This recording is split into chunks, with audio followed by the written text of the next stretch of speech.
Prison? What prison? That's what most people around here would say if you asked them about the Ravens Bend Correctional Center. 2 decades ago, on the other hand, it seemed like nobody would shut up about it.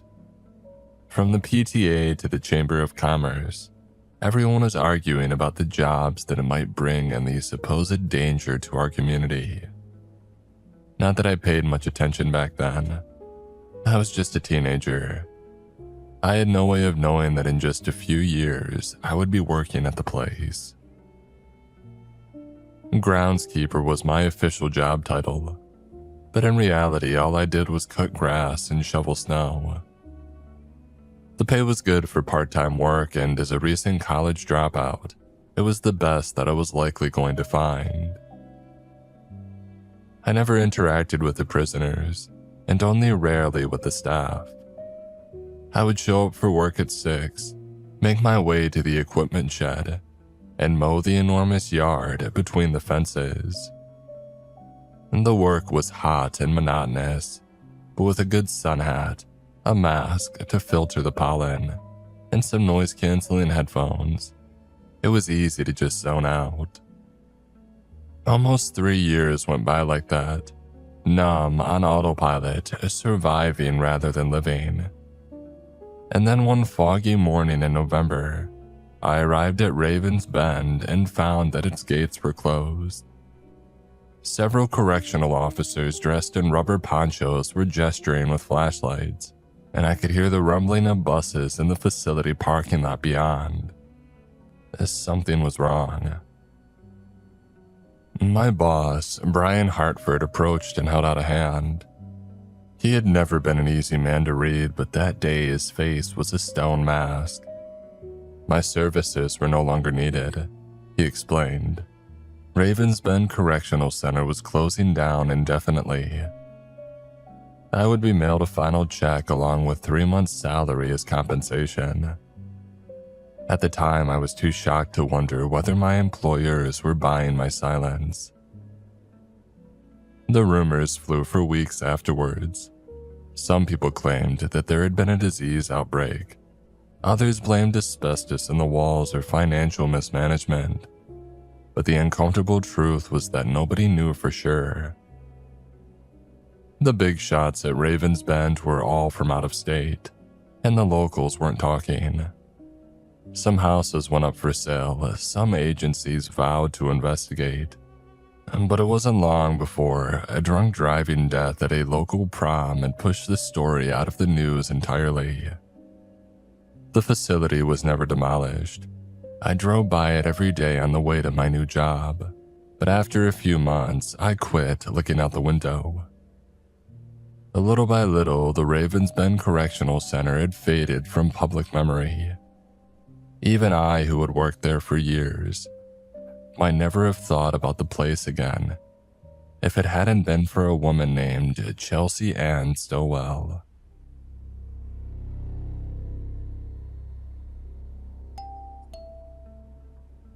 I got a bad feeling from the moment that I heard the doorbell ring. Stylishly dressed young women like the one outside were a rare thing in my neighborhood, especially after dark. I opened the door just a crack and asked what she had wanted. With a too bright grin, the young woman asked if she was speaking to a former employee of Ravens Bend Correctional Center. I told her that she was, but I didn't budge. I had no intention of removing the door chain. Not until I figured out who this stranger was and what she was after. As though sensing my suspicion, the young woman introduced herself as Chelsea Stowell. Her husband Mark had died while incarcerated at Ravens Bend, and now she was searching for more information about the place. The longer I looked at her smile, the more the tragedy underneath seemed to shine through. She must have had the same conversation dozens of times, and from the desperate look in her eyes, she had been turned down more often than not. I hoped she could hear the sympathy in my voice when I told her that, unfortunately, I was only a groundskeeper at Ravens Bend. I hardly ever went inside the facility, and I rarely interacted with the prisoners. Chelsea shook her head. She didn't care about any of that. She said only one thing that mattered. Did I still have my keys? I was surprised to remember that I did. After I had driven back home that bizarre morning, I had shoved them into a desk drawer without a second chance. Chelsea saw my nod before I could hide it. Her eyes lit up and she asked if she could step inside. She had an offer for me, she said, but it was something that had to be discussed in private. I should have known then what I was getting myself into. I looked around my street, deserted except for a few teenagers drinking on the hood of a broken-down truck. A couple houses over, I could hear old man Danforth screaming at one of his dogs. I didn't have any proof, but I suspected that he raised them for fighting.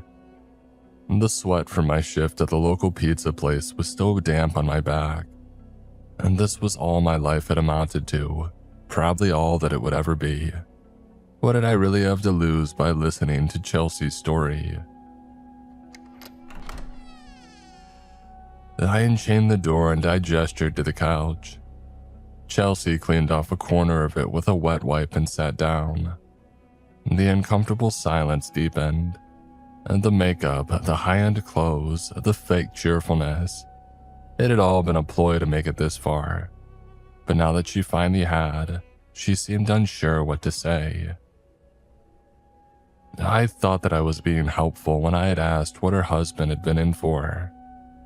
A fraud, embezzlement. Chelsea blushed, angry that I had made her say it. But that had nothing to do with the sort of man that Mark was. He was funny, considerate, and he loved his family. But after the trial, it was like the word criminal had been branded into his forehead. He died in that place, without ever having a chance to clear his name, to see who he could have become. I told her that I was sorry and that I meant it, but I didn't see how I could help. I want to stand where he stood, in the place where he... Chelsea trailed off. She wiped her nose with a handkerchief. There were already tears forming in the corners of her eyes. As gently as I could, I explained that what she was proposing was a serious crime.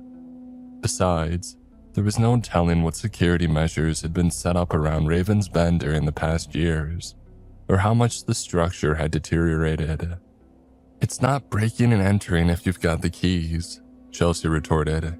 "And you know as well as I do that nobody's watching the place." I shook my head. What she was proposing was insane. $70,000, Chelsea whispered. "That's how much I'll pay you to get me into Raven's Bend." I began to say no for a second time, but then I hesitated. That was life-changing money.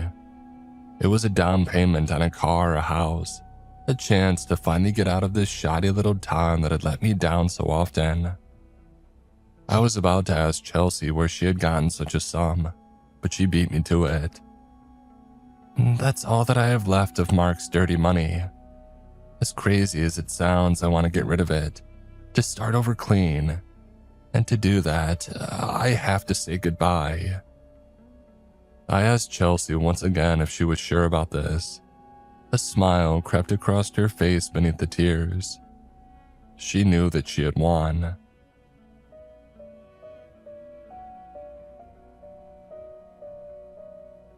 After she left, I did a little digging of my own. I discovered that Mark Stowell had been a real estate developer who had made a fortune cutting corners and making impossible promises, and barely any of it was recovered after his arrest. I also learned that Mark hadn't been the only one to die at Raven's Bend Correctional Center. 3 inmates had been stabbed to death during a gang riot the year after the place had opened, and another was found hanging in the laundry room under mysterious circumstances. There was a guard as well, Officer Thaddeus Williams, who was felled by an aneurysm while on duty. Curiously enough, Officer Williams' death had come just 3 days before the complex was closed down. None of it seemed particularly out of the ordinary. In fact, out of all the deaths at Raven's Bend, Chelsea's husband's was the only one that stood out, specifically because of the lack of details. Only 2 brief articles had been written about his passing, and neither mentioned how he had died. One was accompanied by a black and white photo of the grieving widow, which proved at least that Chelsea was who she said she was. And when we met that Sunday to make our preparations, I caught myself watching Chelsea out of the corner of my eye. I began to understand what Mark must have seen in her. There was something endearing about her hard-edged features, about the way her eyes seemed to narrow when she was really focused on something. The gear that she had brought, however, left it clear that she was no trophy wife. Gloves, masks, rope, bolt cutters, and crowbars. The loadout that she had brought made it feel like we were breaking into the Louvre, rather than some vacant Midwestern prison that no one cared about. The amount of planning she had put into the whole thing gave me confidence, but the cold metal of the key ring in my hand took it away. I couldn't stop thinking about that bizarre morning when I, and presumably every other employee of Raven's Bend, had been informed that we were out of a job. In spite of the security risk, we had all been sent home with our keys, badges, and work uniforms, and no one working inside had ever come forward about why the place had closed down.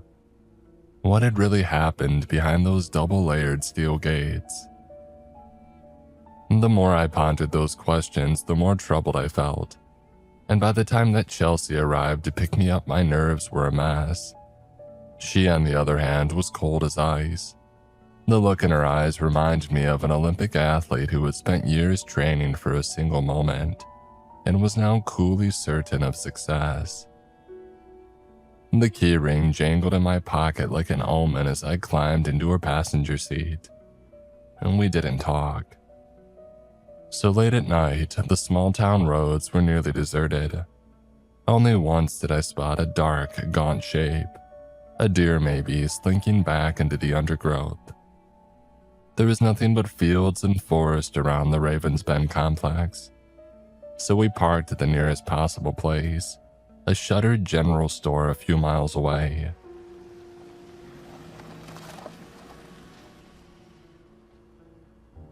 After driving around back to hide our vehicles from the road, Chelsea killed the engine, slung her pack over her shoulder, and trampled off through the long grass.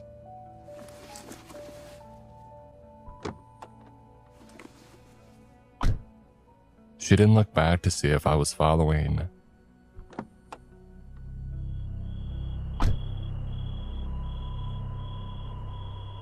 We skirted the edge of the woods, ready to take cover if any headlights approached, but none did. Chelsea set such a rapid pace that I had to practically jog to keep up with her, stumbling in gopher holes and over the branches of fallen trees. Even so, almost an hour passed before the massive black hulk of the Ravens Bend Correctional Center rose up before us. From Chelsea's grimace and the way that she kept checking her digital watch, I could tell that she was thinking the same thing that I was. We were way behind schedule. It was a strange feeling being back here after all these years.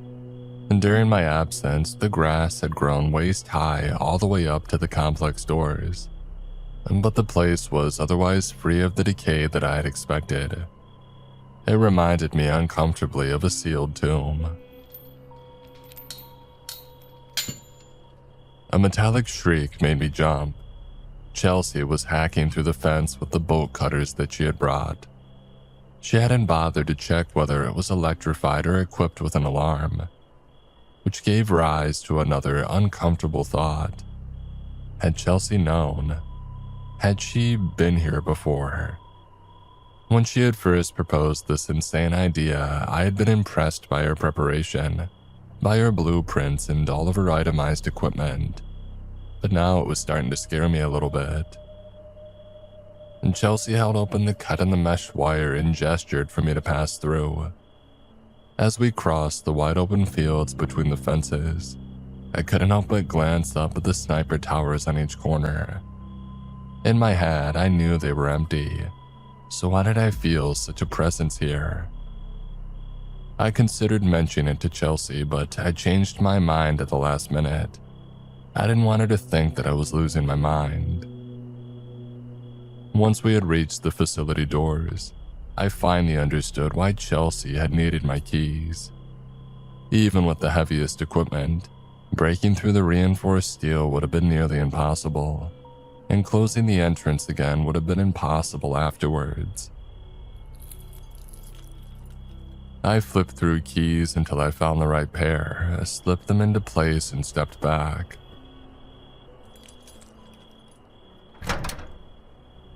I took a deep breath. I didn't want to unbolt those locks, I realized. I didn't want to see what was on the other side. I wanted whatever was inside of Raven's bed to stay in there, unseen for all time. And Chelsea looked at me expectantly. It was so quiet that I could hear insects whirring in the tall grass surrounding us. The pine trees sighed in the wind. Before I could stop her, Chelsea reached out and opened both locks with a fateful click.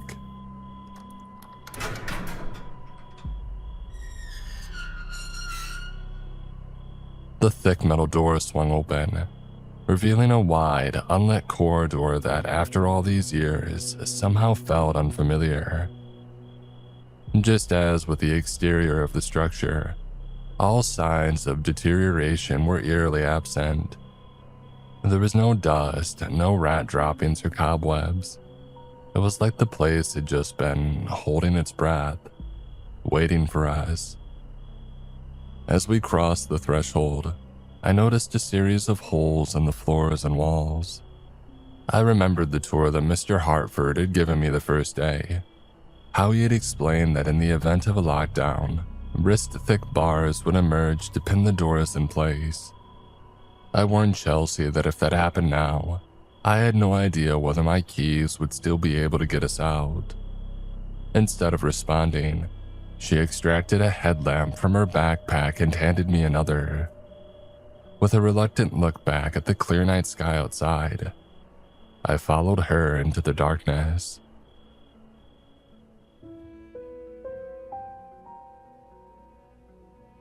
With its white-tiled floors and wide corridors, Raven's bed looked more like a high school than a prison, at least until we got to the first cell block.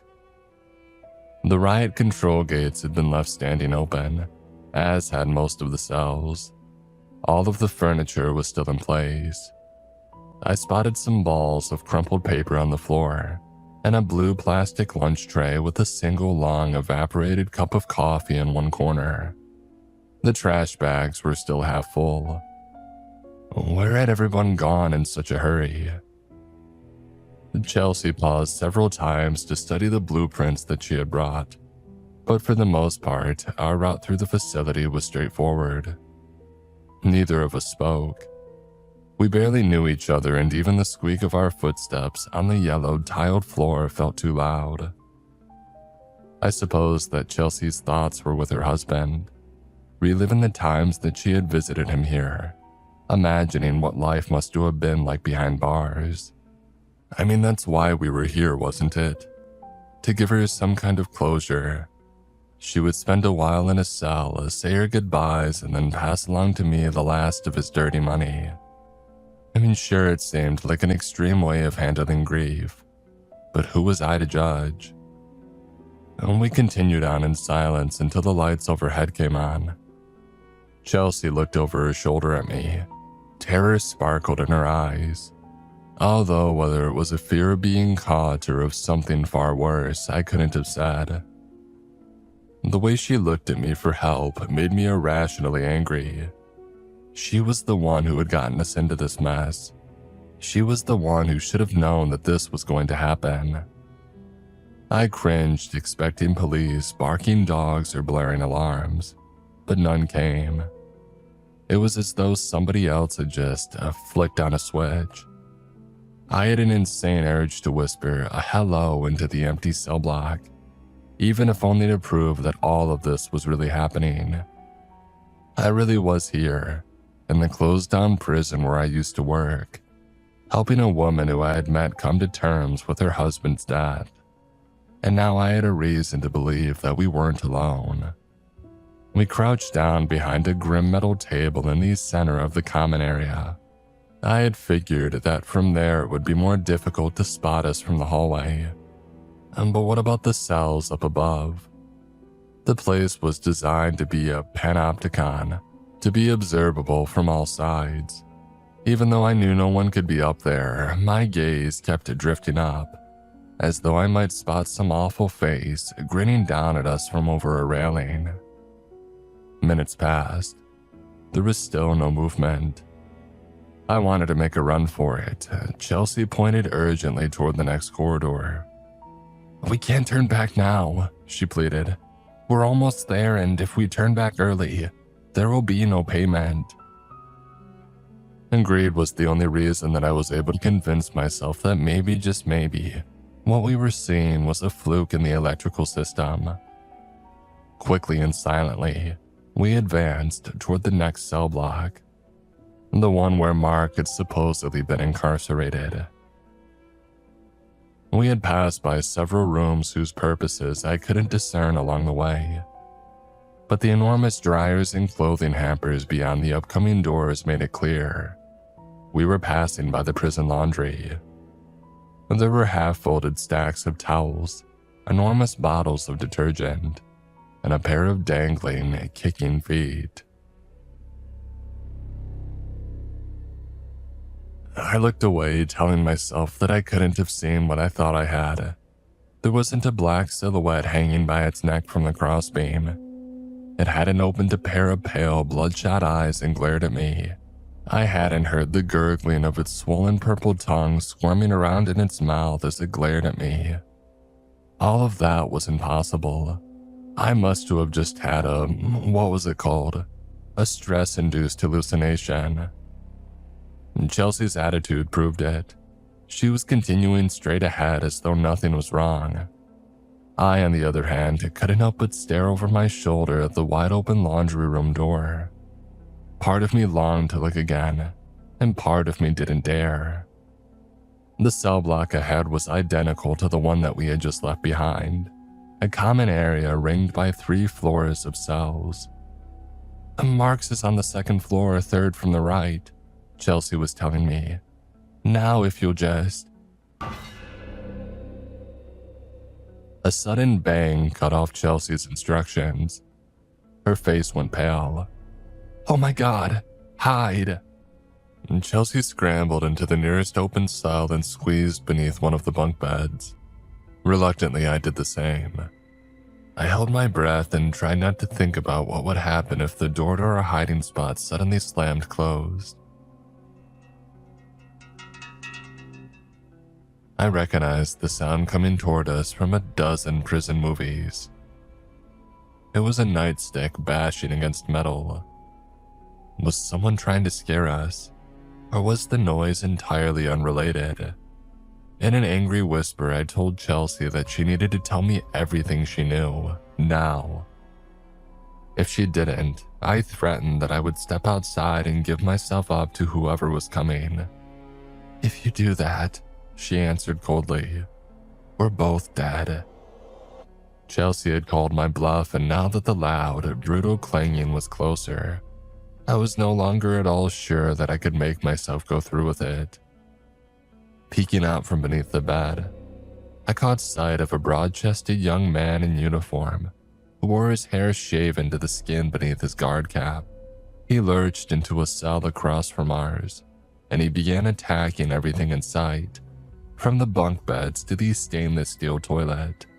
Anyone else would have run out of steam after just a few minutes, but the guard just kept on going long after his tendons should have been torn and his muscles turned to jelly. Still unsatisfied, he reared back and bashed his face into the unbreakable glass.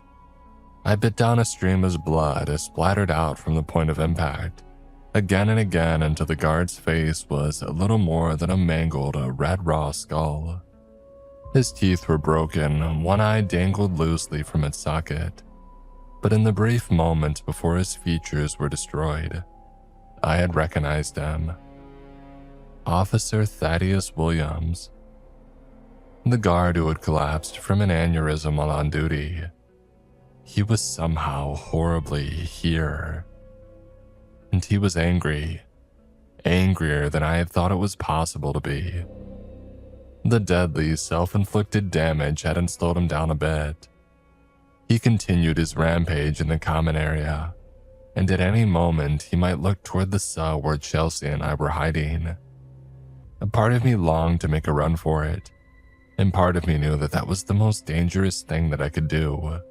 I could already imagine those legs stretching hideously as Officer Williams chased after me. Having run out of things to smash in the common area, the thing that had been Thaddeus Williams slunk back towards the corridor that he had come from, hammering his baton against anything within reach. It was only after the clatter of his rage had died out completely that I dared to speak. And my first words to Chelsea were, "What the hell was that?" And they come back. She murmured, as though trying to convince herself as much as me. And the ones who die here, they come back. That's why this place closed down in the first place. There was this officer, a guy named Williams. Mark and all the others were terrified of him. Mark said that he did the job for the pleasure of it, just to hurt people. The higher-ups didn't like to talk about it, but Williams actually died while attacking another inmate, in that cell right across from us. Imagine dying like that, with all that hate in your veins. Imagine what it might turn you into. The whole thing would have sounded insane if I hadn't seen it with my own eyes. Now our break-in finally made sense. Chelsea hadn't just come here to pay respect to her husband's memory. She was actually hoping to meet him. We both looked nervously toward the same cell on the second floor, the third one from the right. It stood open like it was inviting us in. My voice cracked like a scared child's as I told Chelsea that I understood if she wanted some time alone with him. She shook her head. We've come this far together." Chelsea smiled and squeezed my shoulder, and then she looked nervously toward the long corridor where Officer Williams had gone. "And besides, I don't think it's a good idea to get us separated. We don't know what else might be in here with us." And the echo of our footsteps on the metal stairs sounded as loud as a ringing bell.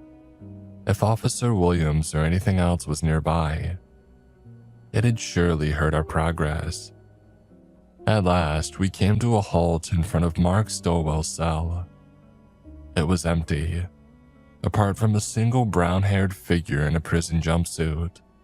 I almost wished that he had been floating in the air, that his fingers ended in monstrous black claws, or that his flesh had been rotted down to the bone. Somehow anything would have been better than just that slim, solitary figure, staring emptily at a bare concrete wall. And when we reached the doorway, it turned toward us.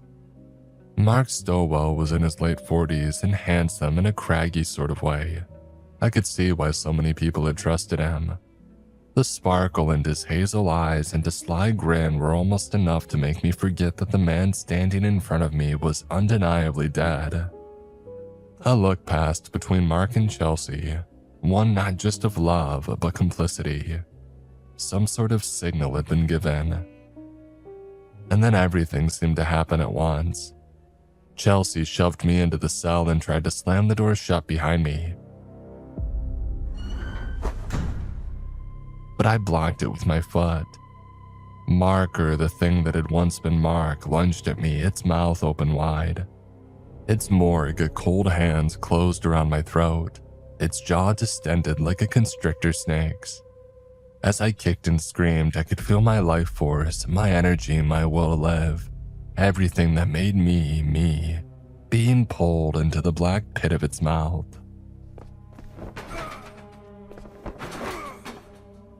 I toppled over onto my back. The cell door bashed into my ribs again and again as Chelsea fought to slam it shut. Mark's awful, dangling jaw inched closer to my face. And then we heard it.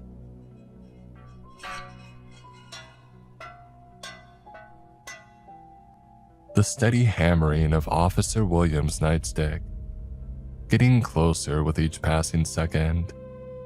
It was all the distraction that I needed.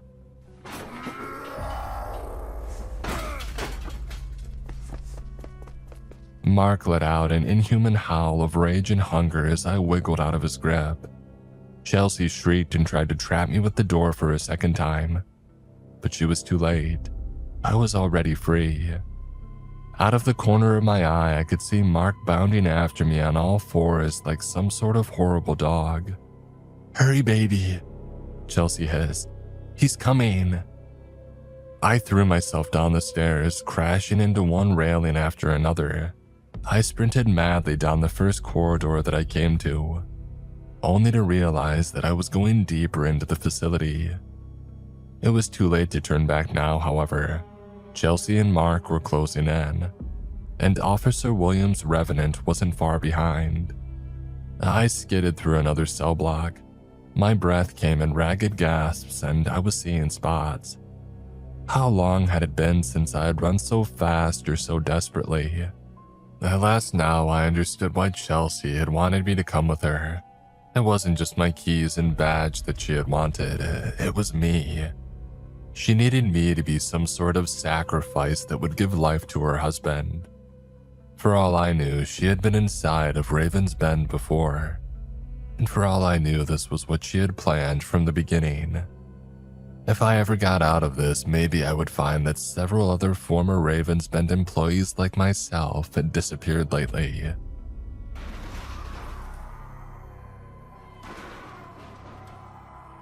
Somewhere behind me, I heard a violent crash, a struggle, and a sudden sharp scream. Officer Williams had caught up with Mark, and from the sound of the fight and Chelsea's scream, the results were brutal. I would never get a better chance to find a hiding spot. But where could I go? If the dead had truly walked these empty halls until dawn, what chance did I have of staying undetected? There was a wide open, tiled area to my left, the shower room. From the corridor, I could see a changing area. 2 long walls of shower heads and a dozen toilet stalls.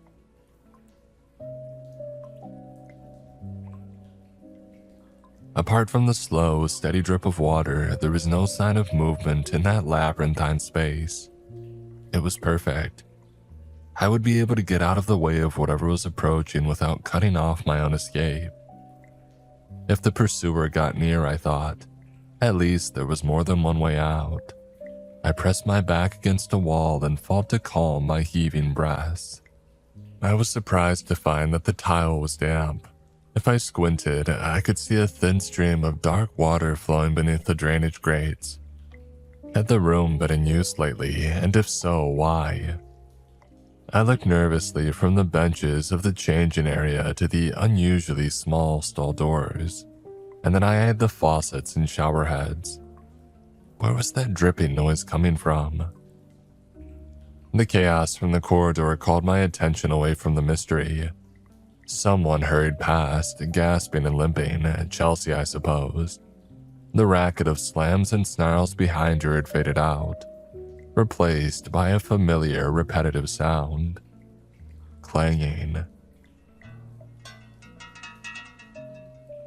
Mark must have thrown himself at Officer Williams to give Chelsea a chance to escape.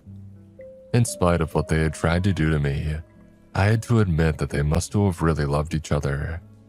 But it hadn't made any difference.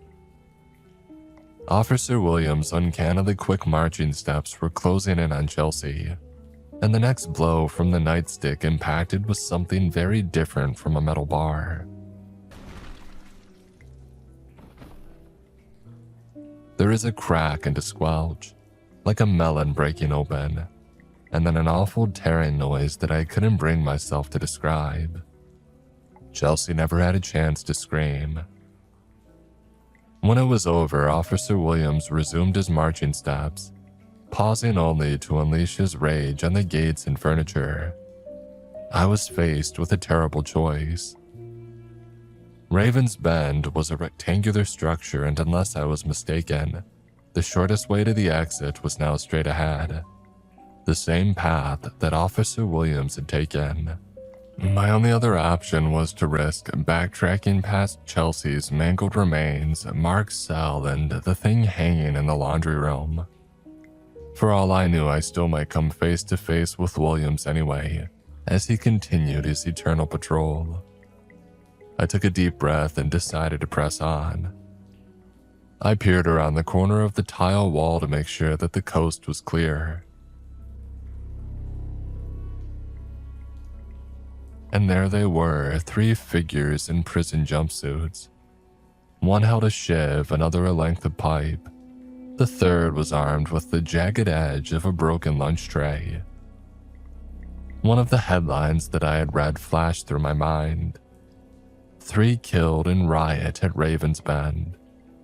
While I had dithered and debated which way to go, they had been tiptoeing closer. And didn't even hear us coming. The one with the shiv chuckled, twirling the little blade between his fingers. Yeah, looks about ready to piss himself. The one with the bent pipe added. His jumpsuit was riddled with bleeding holes. The man holding the sliver of lunch tray made a hideous gurgling sound, and I realized that his throat had been roughly severed, and probably with the same improvised weapon that he was holding.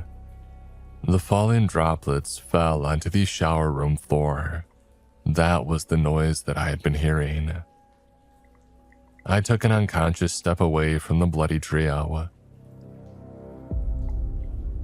And be still, the shiv man warned me.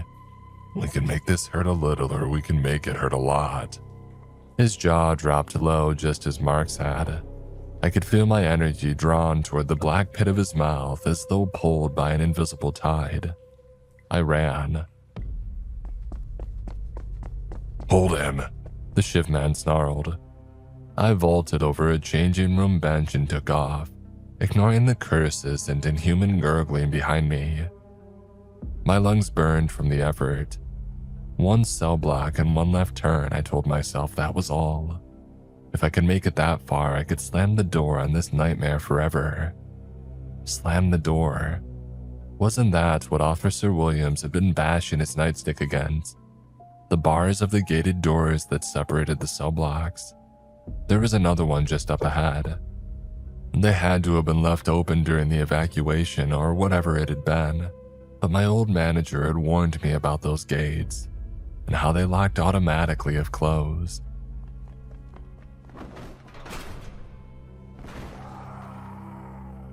I slammed the gate shut as I went through it, and I was rewarded by the reverberation of my 3 pursuers crashing into its bars. The man with the bent pipe snapped his teeth at me like a rabid animal. His accomplice with the split throat started biting the bars. Shiv Man, however, simply reached through them.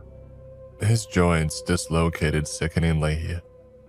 Blood oozed like tears from the fractures in his skull as he pressed his head into the gap between the bars. His body was breaking, but he was pulling himself through. I had slowed them, but not for long. I barreled blindly onward. I crossed the final cell block and put 2 more gates between myself and the frenetic footsteps behind me. To my left was the way out into the exercise yard. To my right, the officer where I had signed my work contract at Raven's Bend all those years ago, which meant that the exit was dead ahead. Officer Williams walked out into the corridor in front of me. He didn't say a word, didn't seem to even notice the fluids oozing from his face onto the front of his uniform. He just slapped his nightstick casually against his thigh like a hungry kid waiting for the lunch bell. And then he charged. His long, scissoring steps would have shattered the legs of an ordinary adult, and I knew from the moment that I saw him closing in that I didn't have the strength left to dodge.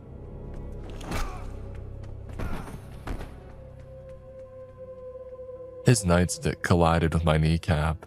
I heard the 6th snap before I felt the pain. The agony was blinding. I dropped to the floor, cradling my leg, and I saw William's polished boots continue past. It was clear where he was going, toward the three figures in jumpsuits that had just pulled their broken bodies through the final gate. I groaned, rolled onto my stomach, and crawled toward freedom. And behind me, the sounds of violence echoed through the empty prison like a cannibal concerto. While the restless spirits of Raven's Bend fought one another, I fumbled with the keys.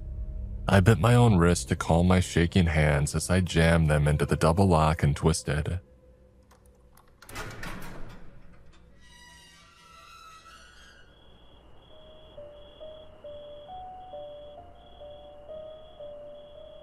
Cool night air rushed across my sweat-soaked skin. I tore the keys free, lunged outside, and locked the doors behind me. Out here with the moss, the meadows, and the moonlight, it was almost possible to believe that everything that happened inside Raven's Bend was a bad dream. But the pain in my knee said otherwise. I half hobbled, half crawled back to the tree line, where I fashioned a crutch out of a downed tree branch. The sun was rising by the time that I made it back to the road. I told the trucker who had stopped for me that I had wandered off the trail while hiking and I had gotten hurt. "Uh-huh," he said, looking over his shoulder at the Ravens Bend access road a mile back. We didn't talk anymore after that. The doctors confirmed what I'd already feared. My kneecap was broken. It would mean months off my feet, followed by an even longer period of recuperation. It would mean sinking even further into debt, as well as having far too much time to think. I thought about the people who had been incarcerated at Raven's Bend in the early days when the strangeness first began to manifest. I thought about what it must have been like to see and experience those horrors, only to be disbelieved by the prison staff. I thought about what it must have been like to wake up in one of those metal cots, to find dead men with makeshift weapons squeezing through the bars, or to be a night shift guard pursued down sleeping hallways by the clanging of William's nightstick.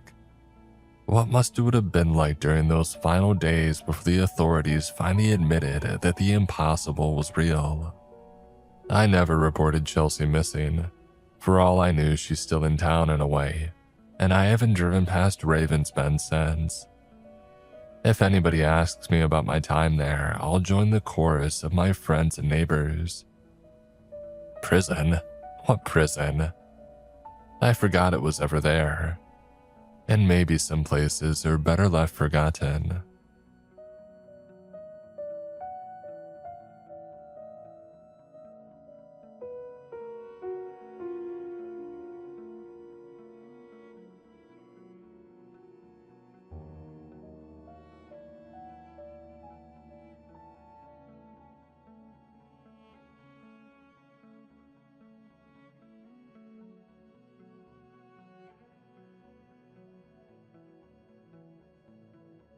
It had been years since I had last kept in touch with Stephen, and I wish now that it had stayed that way.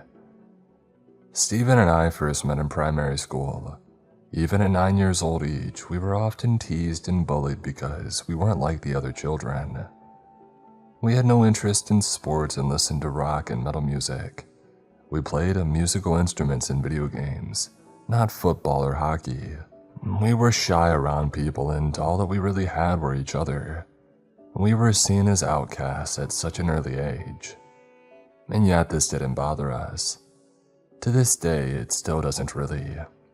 Yeah, okay, sometimes I detested the teasing and ridiculing, but I had a happy childhood.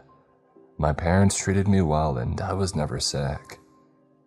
The strange fact about me is that I've never broken a bone, nor have I had a serious illness. I've had the odd head cold and stomach bug, but nothing too serious. My sister was 2 years older than me, 2 years and a month to be exact. She dressed and acted what most people would have described as a tomboy. She always looked out for me, stood up for me, heck, even beat people up for me. As I got older, I got better at standing up for myself.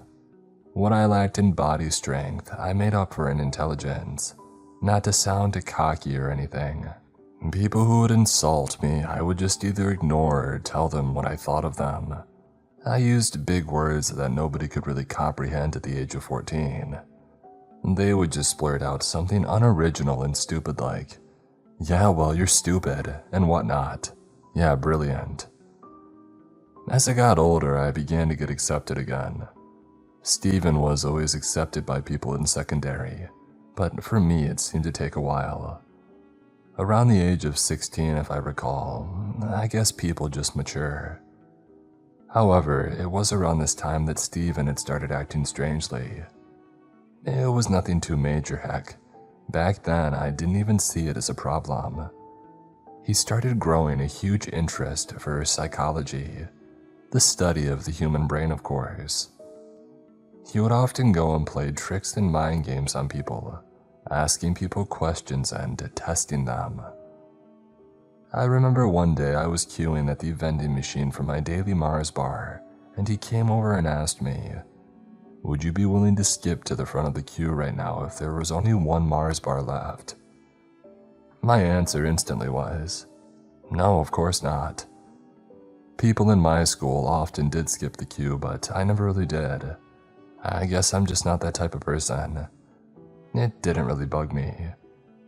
His reply is what got me though. But you see, your subconscious is telling you that the people in front of you are younger than you.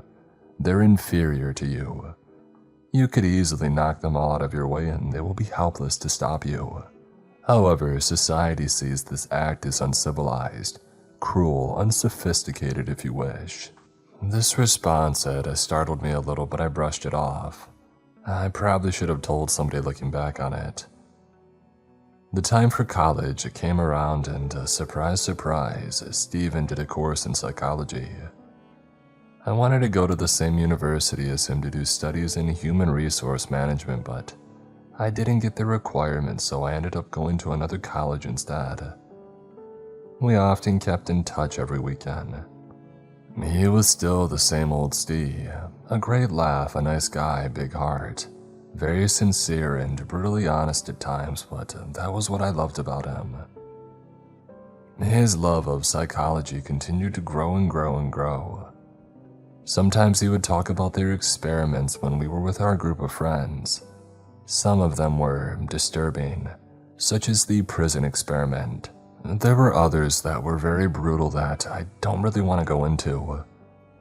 But anyway, we were still the best of friends into our 20s. He met the girl of his dreams and dated her for 7 months before popping the question. Her name was Emily. It was all a bit soon, I thought, but I was happy for him. He treated her like an absolute princess. He was her knight in shining armor. They adored each other. I was a proud best man, passionately delivered a speech, around 6 minutes if I remember correctly, and the ceremony was beautiful. I regret to say that after that, I didn't see him much. I only got to communicate every few weeks or so, which turned into months, which then turned into years. It had been 6 years since I had last heard from him. Often, I had forgotten about him. My job as a health and safety manager had gotten in the way. I was often busy during weekdays, and I shared a small flat with 3 of my workmates, Paul, Rita, and Alexandria. It was a very city-centered-like apartment. A large window in the sitting room gave way to a great view of the city. All the skyscrapers unintentionally decorated the place. Strange modern art portraits on the walls. It was simple but nice. It had everything that you needed. We went out to nightclubs and pubs most weekends, and we were all good buddies. I hadn't seen my high school friends for years at that point. One weekend in a particularly cold March, Rita, Paul, and Alexandria had went for a week away to Greece. They were staying with Alex's mother, so I had the whole weekend and the flat to myself. So I decided that I would get in touch with my old buddy Steven. I still had his cell phone number, and his wife's one for that matter, so I called both numbers. Neither answered. In fact, both of them went straight to voicemail. I decided to chat him on Facebook. He wasn't online, and so I sent him an email. Upon doing so, I scrolled through his page, and it was then that I realized that the last post that he had up was over 4 years ago. Wow, he must have just gone off it. I never really shook off the Facebook fad. Even now, I find myself on it every day and putting up stupid statuses. With a whole weekend free, I decided that I would drive out to his house and catch up. There was no way that he had moved houses. He definitely would have told me if he had. He always informed me of almost everything big in his life. I was the only guy he told that he was going to marry Emily. They had now been together 9 years if my memory serves me correctly. I hoped by driving out that I wasn't intruding or anything. After all, the two of them and myself got on very well. So it was decided. With that, I packed my bags, nothing to lose really in case he asked me to stay the night, and I hopped into my Volkswagen and I hit the open road. I still remembered the way to his house, and it was only a 40-minute drive from my apartment. An hour if there was traffic, but I highly doubted there would be at noon on a Saturday. The drive had taken a little longer than I had expected. The area which he lived was still affected by a few inches of snow. The salt trucks must not highly regard this community. A pity, as it was a wonderful neighborhood. Wealthy 1950s housing, very classy looking, quite large, Wisteria Lane almost. Trees lined the paths on the route. The snow just brought out the best of it. As I arrived to his house, it instantly stood out from the rest, but not for a good reason. His house was dark and the color had badly faded. The grass was long and messy. It looked like nobody had been there for years. The same car from 6 years ago when I last saw him was still in the driveway, however. A shiny Audi A4. And time had done it no favors, though. Weeds rather than flowers decorated the lawn. After analyzing the garden, only then had I realized that the windows were all boarded up. I had missed my chance. Why didn't he tell me that he was gone? Why had he left his car here? I had to find out.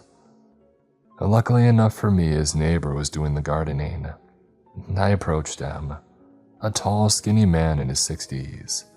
He wore a flowery hat and a plain white shirt. He was smiling and he looked friendly. "Excuse me, but could you tell me where exactly Steven is now?" I inquired. "Oh, I don't think he's been there for a while now," he replied. "Strangest thing is nobody ever saw him leave. The whole family just seemed to disappear. People behind the house say that they only ever saw Steven in the top floor room, and one day, he just disappeared."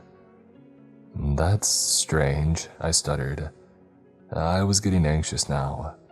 He answered, "Yep, anytime that anybody called over, nobody answered. Things used to be different. I remembered they used to be great neighbors, and then one day things just kind of changed."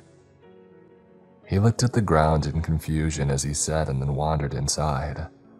I had to know what was going on. I took a closer inspection of the house. I got an eerie feeling from it. It was like it was watching me. It sounds ridiculous, but that's the truth. I noticed, however, that the garage door was open. I could see a door leading inside of the house. I looked around to see if there was anybody watching me. Nobody. I hesitantly walked towards the garage. About halfway up the drive, I noticed security cameras following my every move. He was always a secure person, but this looked like a nice neighborhood to me. So what was going on here?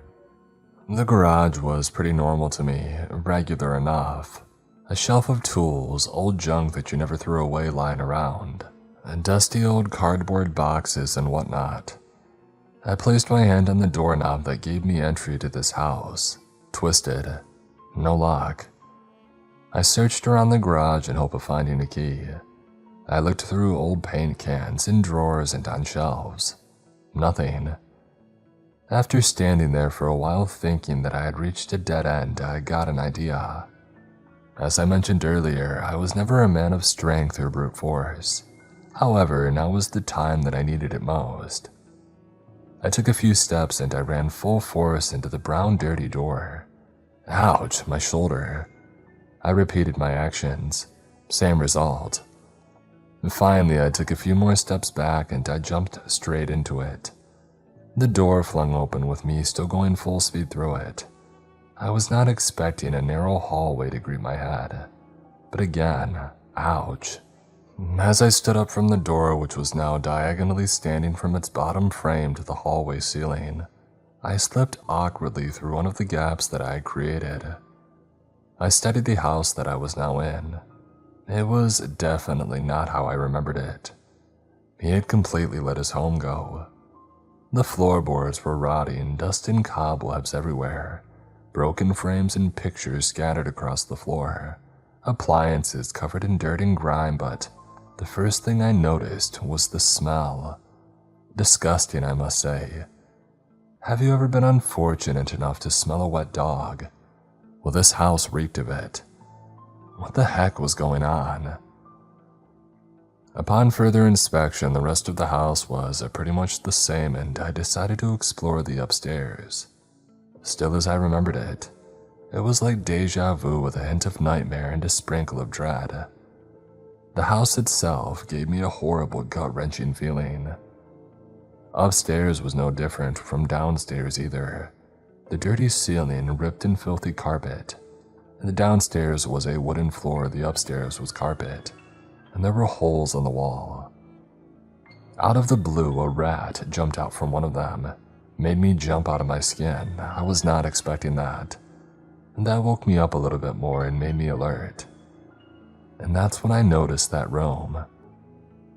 There can be no description for what I was about to encounter. It was far worse than my worst expectations. At first I noticed a glowing light, and then I noticed it was an LED screen. I walked over ever so slowly. The curtains were closed and the room was dark apart from that screen. Approaching, I noticed more items. A chair, a desk, a filing cabinet. This must have been the room the old man was talking about. Standing right at the door, I noticed the top of a head. Somebody was sitting on it. Tears streamed down my face uncontrollably. "Stephen," I whimpered. I was trembling like an earthquake at this stage. No response. "Stephen," I suddenly roared with a distraught flare. Again, nothing. I had no choice. I closed my eyes and reached out in front of me, grabbed it and swung it around slowly, every second feeling like a minute of mental torture.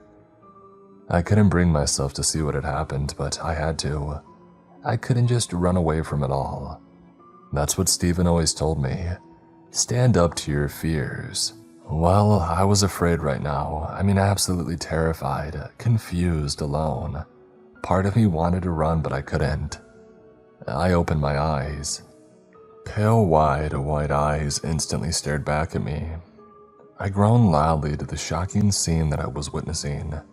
Giant rotting wounds with maggots crawling in and out were on his throat and head. Only looking at them, I could feel them crawling all over me. A rusty old pistol was still frozen in one of his dangling hands. The small frown on his face just killed me. I collapsed to the floor instantly and buried my face within my palms. Sobbing frantically, I was in another world. I began to doubt reality. This couldn't be real. I was imagining things. But my imagination is not this powerful. This is too insidious to be one of my nightmares. I slowly began to stand back up. I didn't even look at him. I just couldn't. I just tiptoed past him. Every muscle in the upper half of my body was completely stuck. And then out of nowhere, I grabbed the chair and I ran with it, rolling it along the hallway and violently thrashed it down the stairs. "Screw you, Stephen. You didn't have to do this. Why the heck did you do this, you son of a... You destroyed so many memories of mine." I paused for a second. My own outburst had frightened me. Staring at the laid-out body at the end of the stairs with an office chair on it, I walked quickly into the room to examine it. I had to know what was going on whether I liked it or not. I studied the LED screen. CCTV footage. I stepped forward for a closer look, and what I saw was too much to handle. A plain room with no objects in it whatsoever. A plain white room apart from a giant blood stain on a section of the wall and pools of blood in places. 3 bodies laid there motionless. 2 children side by side and a woman's body near the wall underneath the blood. Shaking, I slowly stepped back. Vomit. Out of nowhere, I just vomited out of pure disgust and shock. What was going on? I just kept asking myself that. How could there be 4 dead people in a house without somebody noticing? I took another look around the room. The desk was covered in old pens and papers. Scrawled out notes, dirty mugs with coffee rings in them and on them. I opened the curtains for a better view of the room. A framed picture of Freud lay on the far wall. Everything here was dusty, cobwebs on the corner of the window. A cabinet stood beside the desk. The top cabinet labeled, "Experiment Starving Dogs" was highlighted. The other 2 were labeled, "Notes and Accessories." The top drawer was locked. No way I was going to force this one open, especially after everything I had just been through. I looked around the desk and its drawers for a key. I looked for about 2 minutes. Top left drawer, bingo, a small silver key. A clicking and rolling sound meant that I was greeted with a few tapes in a folder. The folder was labeled "Starving Dogs" and the tapes were labeled Day 1, Day 9, Day 42, Day 104, Day 235, and finally Day 401.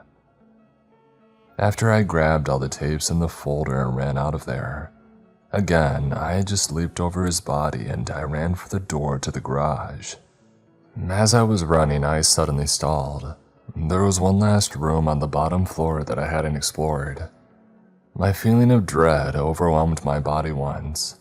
A steel door with a code connected the white room to what I presumed was the dining room. Of course, I couldn't explore it, but what worried me a lot was that I was curious to see it up front. I had a morbid sense of curiosity right now. I didn't like what this whole situation was doing to me. The realization of this made me run. I squeezed through the gap of the door frame in the garage and door and ran for my car. The weather was now cloudy and dull. It looked like it was going to snow soon. The man acknowledged me as I ran out from the driveway, but he wasn't exactly a priority right now. I stacked the folder and tapes in the front seat and drove as fast as I could. I went to my mother and father's house. There was no way that I was sleeping at home, not after I had been through. The next few days were tough. I explained to my parents everything that had happened and they were really good about it. Mom cuddled me and gave me support and did everything she could to support me. My dad as well. They have always been good parents. I could have sat around for days doing nothing, but I knew I had responsibilities to take care of. I waved goodbye to my mom and dad and hit the road back home. I knew that Alex, Paul, and Rita would be back by now. It had been days since the nightmare that I had encountered. I had called in sick to work for the whole week. Paul had a VHS player that I could borrow, and conveniently enough he had one in the apartment. He was all into his retro movies, a lot of which his dad had passed on to him. He frequently watched them here with us, but we never really got into them. He always persuaded us that they were brilliant. God loves a trier, I guess. That night, I decided to face up to it and play the tapes. I had wondered why Stephen kept these particular ones. These ones must have contained important data for his studies. Beforehand, I flipped through the folder. Eventually, I read it all in about an hour and a half. There was a lot of detail to cover, but these were the basics. I couldn't believe how much Stephen had changed. I knew that he always loved his psychology, but I was not prepared for what was in store now. There have been a lot of messed up psychology experiments in the past. I should know, he used to tell me about them all the time. Basically, the starving dogs experiment was his. He locked his family up for what was planned to be 3 years. The woman in the room was his wife Emily, and the 2 children were his. 1 boy and 1 girl named Sandra and Michael, ages 5 and 3 at the start of the experiment. This was the first that I knew of the children. He didn't tell me that he was going to do it, which apparently was the whole fun of it. How would humans react to a sudden change in lifestyle from luxury to basic survival? For every day of the experiment, he fed them bread and water. That's it. They had no entertainment at all. No items, not even a toilet. A plain white room, bread and water. That's it. He did this for what was about 2.5 years before he had killed himself. Sicko. I couldn't believe the monster my former best friend had turned into. It was unbelievable. But this was only the beginning though. The tapes were far worse. Day 1 consisted of children that were scared. No idea what was happening, huddled up to Emily for support. The mother was screaming and screaming. Curse words, inaudible words at times. Her volatile reaction was scaring me a lot. It's only natural, I guess. This continued on for a while until the tape cut out. Static contrasted against the dark room that I was standing in. I followed up with day 9. This time, Emily was begging for her release, crying out to be freed. On her knees and absolutely desperate, but the children seemed somehow unaffected. The 5-year-old child Sandra sat solemnly in the corner with a sad look on her face. Michael seemed unaffected, however. He crawled around like a normal child, looked at the camera with a puzzled look on his face often. I'm guessing too young to realize what malicious act was unfolding. Things started to get disturbing at day 42. Emily was sitting in the corner, rocking back and forth, hair all in a mess and clothes torn up, mumbling absolute gibberish, half of which I could not make out. She sung Happy Birthday over and over for a while and then talked about a dog named Blanket, who she claimed was right in front of her. After that, she had quieted down and started rubbing thin air repeatedly. The children, on the other hand, were fighting rough, kicking, screaming, biting each other. They had an almost evil look in their eyes, and that was it. For the whole tape, they just kicked the crap out of each other. They were beginning to lose it. Day 104 was played after the previous clip had ended. In the clip, Emily kept shouting about worshipping the hollowed-eyed man, and kept screaming at the children. The feces was scattered all over the floor, disgusting. She often cursed at them, spat at them, and threatened them. Often these threats were extremely violent and involved disembowelment, sacrifices, and for one threat, she told Michael that she would rip the skin off his face and wear it as a mask. The children reacted to these by hissing and growling at her, thumping on her leg with clenched fists. The children often ran into walls only to get back up and do it repeatedly. These clips just got worse and worse, however. Day 235 was played next. This one started out again as Emily rocking back and forth like in day 42, mumbling gibberish. Her condition was really withering, as were the children's. The children were just lying there too, not fighting, not interacting at all, just lying there. Suddenly, Emily stopped and stood up, and this caught my attention. She stood there for about 2 minutes before slowly walking towards the children. Viciously, she picked Michael by the legs and threw him full force against the wall. Sandra got up instantly and ran, but of course the inevitable happened, and Emily did the exact same thing to her. The same wall, both children just lay there. I stood up in shock. This act had come out of nowhere. I found myself whispering, "No, no, no," to the television.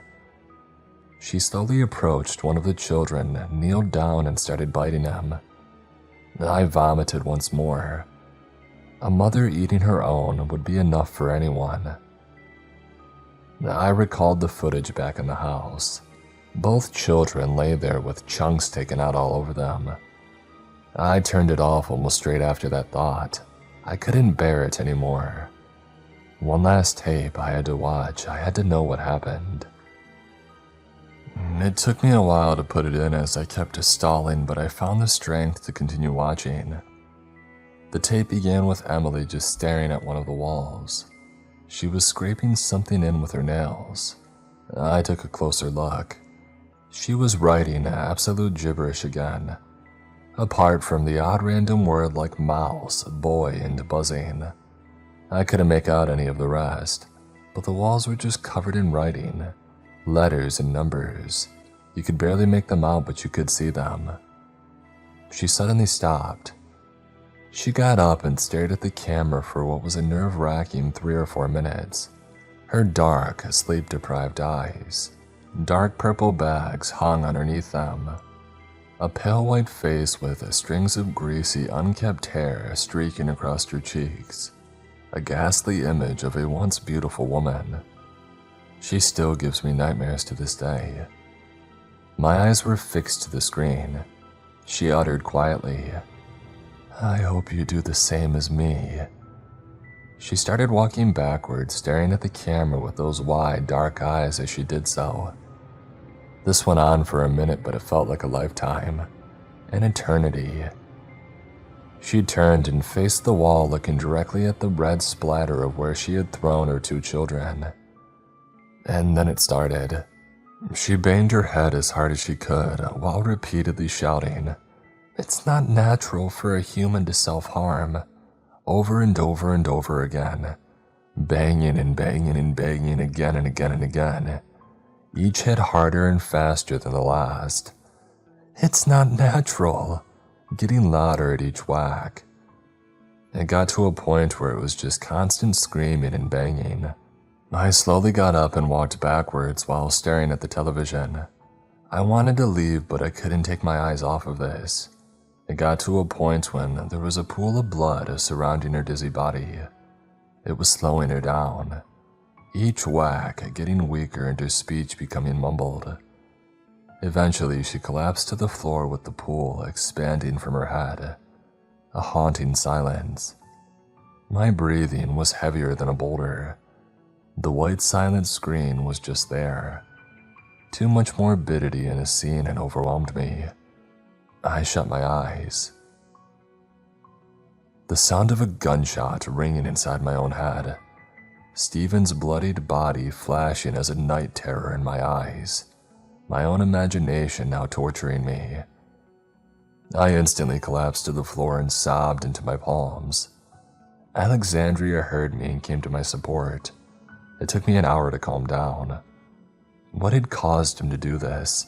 Why did he do this? So many questions that will go unanswered for me. There could have been other experiments, but he had to go with this. I couldn't deal with this now. I needed rest. I haven't slept well the previous weekend. This wasn't doing me any good. I could sit around and ponder all I want, but for now, I needed to sleep. That night, I had a nightmare. I was sitting in an office chair surrounded by total darkness. All I could hear were the painful cries and screams of a grown woman. A pistol lay in my left hand. I pulled it up to my throat and I gripped it tightly. Without question, I pulled the trigger. In my dream, I stared at total darkness for minutes. I woke up in a cold sweat, dehydrated. I looked around. Back to reality.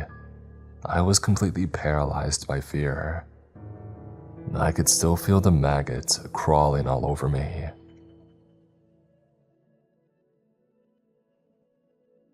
The following diary entry was recovered from an abandoned house after forensics were sent in to collect evidence for an investigation. Sunday. If there's one thing that I have grown to greatly appreciate over the last few months, It's my wife's irrational thought that all psychologists keep their work life absolutely alienated away from their private life. Emily never was one to question my motives and methods, and when it came to matters that I felt uncomfortable about her snooping around in, keeping her distance from unknown territory was a coded command that you could always rely on her to be obedient about, much to my pleasure rather than hers. Regarding this, I could tell that Emily's unanswered, curious mind had always wondered what occurred within the small block of these 4 office walls. After all, I can't really blame her. Every speckle of dust, every faded and recent coffee ring, every slam of the cabinet drawers, and every rattle of organizing stacks of paper into a neat, non-overflowing bundle against the desk had its own story, didn't it? After all, you can't really pin this on the cat. He was only responding to his natural territorial instinct. Probably the last thing I felt when I got the call this morning was surprise. I can still clearly visualize the anxiety elapsing Mr. Krakowski's face the moment he received the call from the doctor's office nearly 4 years ago, and the only thing that honestly surprised me was how he hadn't bitten the dust any time sooner. I would sooner pop myself than to know that I would have to live 4 malcontent years with the diagnostics of lung cancer. On the contrary, though, strong-willed Chucky eased through the enfeebling cancer whirlwind and simply continued to go about his everyday responsibilities with an odd kind of masked effortlessness, despite the fact that it shredded him from the inside out like the arduous, bone-shattering burden that he tried to resiliently disguise. He was an excellent employer and a level-headed boss. Well, by our terms, he was anyway. Had this expected death come 1 week earlier, it would have crafted the perfect alibi for me. I genuinely hope that Emily and the kids enjoy Florence for the few days, and I only regret that I can't warn them to not take the Italian experience for granted without arousing suspicion for my already bucking wife. There are still plenty of flights that you can book now. We have the money to pay for another seat. The kids and I both want you here. These were among some of these several nags that were aimed at me during the first weeks, and as much as I would love to be with my family, the Fisi have instructed and honored me to carry out their latest ideology in what is expected to be their most controversial yet groundbreaking experiment to date. Isolation, survival, poverty, imprisonment, dehumanization. They all link into what is expected to flourish into this ruthless, starving dogs experiment. Despondency will be key. Monday. What would the Homo sapiens species be like today if the virtue of humanity have never existed or developed, if at all, later than expected? This invigorating thought has frequently labeled my mind since I was about 16 years of age, and it was all that I could precisely be concerned about as I smiled, waved, and gave false words of reassurance to my credulous family as they exited the house for their flight and final time at 5 o'clock this morning. I thought about how this holiday has no meaning to human survival, no benefit to our nature, and simply serves to satisfy the recreational need of the human mind developed by humanity. When you put a lot of thought into it within a short space of time, it's actually scary to think of the amount of services that humanity partakes in. Not just these days, but in the past also, for the sake of the virtue itself. A prime example of this, I believe, is religion. I have always seen religion as a value that is never entirely accomplished or satisfied. It seems to me that no beliefs can have too many members or even too many missions to serve, of whoever or whatever their followers are serving, or even those who guide their followers for either good intentions or power over people, whatever the reason. The result, either you grow into the world's largest religion of over 2 billion, both active and inactive members, or all of your members are either killed or arrested at harrowing scenes in Waco, Texas. The people who strictly follow these organized faiths are really only doing so for one reason: self-fulfillment. To one day go to heaven, to be reincarnated, etc. The more I think about it, I can truthfully say that I cannot think of any other logical benefit of their systems other than to fulfill one's humanity virtue. Going to church every Sunday for an hour, fasting during the day for, 2 weeks, a month maybe. I can't remember the exact guidelines of Ramadan. It's irrelevant anyway because commitments vary in extremity, but I believe the principle behind it is all still relatively akin. I'm keeping this diary specifically separate from the rest of my entries for very good reason. I keep this diary to express my thoughts and judgments during a vital week of my life when my humanity will be the most strained beyond its usual limits. And for some reason, all I can think about is if the contractor is dropping by tomorrow. Maybe it's Wednesday. I'll have to call about that later. Maybe it plagues my head because I'm just too fond of the sitting room that I have right now. The mantelpiece, the blue leather sofa and its 2 stocky armchair companions, the looming glass cabinet of fancy knickknacks, family heirlooms and personal memorabilia. Memories.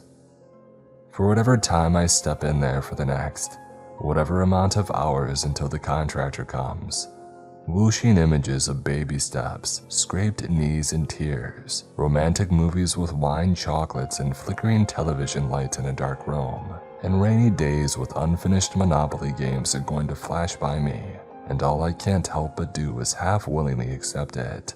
New memories, old memories replaced with the former of results, discoveries, and observations.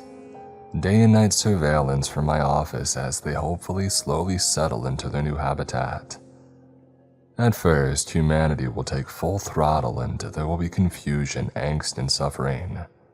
That will wither and die as nature should rear its monstrously ugly, yet beautifully ambitious head, and create the scenarios that I will be scribbling notes on and reporting back to Fishi. I wonder when that contractor's coming. We both have a lot of work to do. Tuesday. Make a wish is what my mother would say to me when I was just a 6-year-old boy gathering fluffy dandelions and attempting to blow all the seeds off them in one striking go. 24 years on and looking back at those seeds, forcefully fleeing in the opposite direction of their home, all I'm reminded of is somebody holding a 12-gauge shotgun to their mouth and blowing their brains out, their head dissolving into little mushy pink and red pieces, not flying but drifting quickly towards the wall and ceiling. I'm not paranoid enough to own a gun at the moment, but maybe as time goes by, paranoia will seemingly convert into jittery common sense, and I'll submit to a hesitant deceivement. The contractor came today and removed everything. It was noisy at times, but it was nice to have some background music because I was starting to become uncomfortable with my new solitude, like an unwanted hive that you just can't scratch enough. The pieces of the now plural organ would make a wonderful artistic design for the horrible, eerie empty room. The revolting presence would go hand in hand, and at least then there would be some sort of scenery to accompany your misery. The brain splatter design and a suicide both share the same value right now. Solution. The steel doors are going to be installed tomorrow and then the walls are going to be painted a blank white. The old man next door gave me a concerned look when I saw him today. He adjusted a nice little smile on his face while he was watering his plants in that flowery hat, but he had an engraved look of apprehension beneath his cracked and rosy red cheeks. Maybe he can read me, or maybe it's the less than average sleep that I've been getting lately, becoming evident through my weary self. Maybe I should get acting lessons from the lovable old man next door. The Stanford prison experiment is something that I have been fascinated by for a very long time. At its very basic core, 24 male students taken under guard and misshaped by psychological torture. It went horribly wrong, of course, and even after just 6 days, the officers involved wanted more. They had power, they had control. They were the ones given the rights to take rough protocol, that they had deemed necessary by Mr. Zimbardo himself. My upcoming experiment is too similar to that of the 1971 prison experiment. There may only be one difference, but because I report my findings to a secret organization who keep their dark secrets locked in secured filing cabinets, rather than the US Navy or Marine Corps, it's pretty significant. I am the lead professor behind all of this, and I am open to the exceptionally likely possibility that I will be mutilated into one of those power-hungry prison guard examples, just like a sunset that drains the color out of buildings and trees in a distant horizon. Locked in a room, huddled, scared, basic rations and no means of recreation, meaning or goal to feed their draining and starving civilization. Emily will be worst affected, no doubt. Michael and Sandra, on the other hand, I'm not so sure. They might be too young to realize the confusion that society places on such an act. They'll be like male rabbits in a hut, there from birth, feeding through a drip. I dictate the period in which I wish to observe them. I am their owner. They were family to me once, but now all they are to me are white mice on running wheels in a large black railed cage on blue plastic. Wednesday. There are recent rotting rodent remains in the raw room downstairs, and I am rereading that last line of my previous entry. I paid over 10 grand for all the new installations and I hate it. They are horribly calm and overwhelming, dazingly quiet and eerily too peaceful. Perfect. It's everything I require for my work to go ahead. I have given myself the all clear. Unfortunately, as soon as I had saw that I had diminished a section of my house to absolutely nothing, I panicked and ran back upstairs, little beads of sweat trickling down from my forehead, while I swallowed the quickly reoccurring lump haunting my throat. I have no idea why, but I just couldn't stand it. That there was a thing in my house that contained less content than a plastic bag floating in the wind. Other than for that brief moment that I had experienced it. It was horrifying. White with red. It was such a malignant combination. Like when a roofer slips off the top of a 60-degree angle roof and smacks his temple on the sharp corner of the gray concrete wall. Red flows out a large gashing wound and his skin drains to white, quicker than an endangered chameleon. I sat up in my room quivering from the room's presence, and all I could recollect was the image of the exploding bloody dandelion.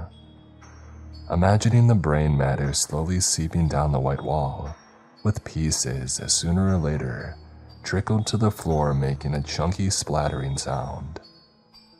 While my mind had generated this thought, in that moment all I could think was how ventilating those squishy sounds and vivacious colors were. Suicide was simply not an option, as much as I'm contemplating it at the moment. Those nuts at Fishi will do God knows what to my family if I don't carry out their orders. That's why I keep rereading that last line of my previous entry. I fear that there are moments when I'm turning into one of them. Those messed up, rusty-brained, discarding slabs of meat and slime that I worked for and told myself that I respected. Ziggy hadn't a chance. He crawled around in my hands so naively, sniffling and curious. At least his death was quick and facile.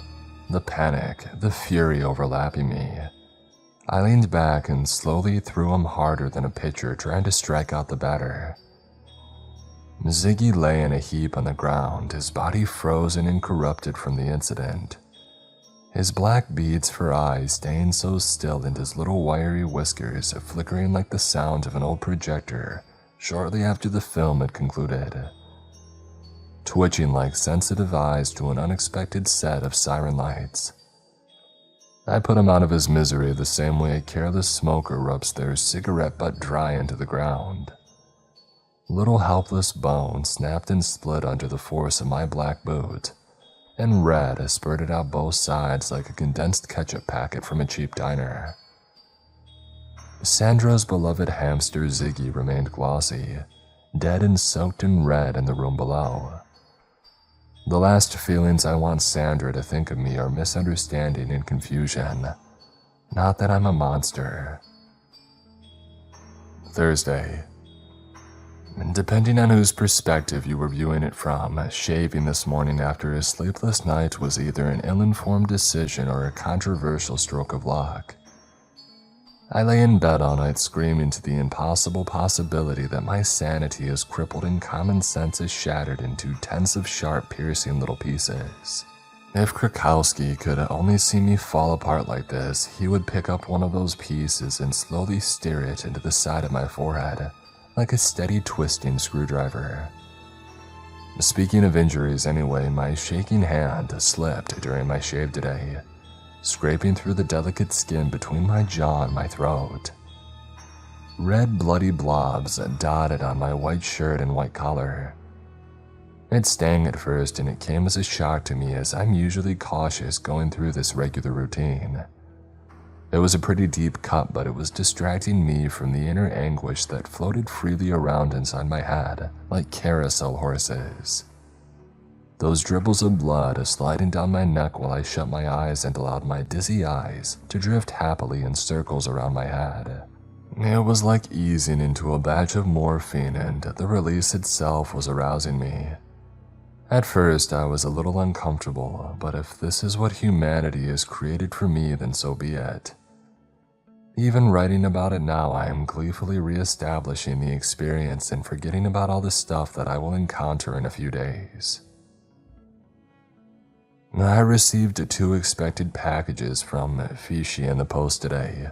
One box contained Bluetooth-operated CCTV cameras and USB devices for security and monitoring for both outside and the White Room, while the other contained needles and a large, bubbly-like plastic package which contained a chemical that you could tell was hazardous, just on the basis that it was clearer than water and as temperately lukewarm as healthy flesh.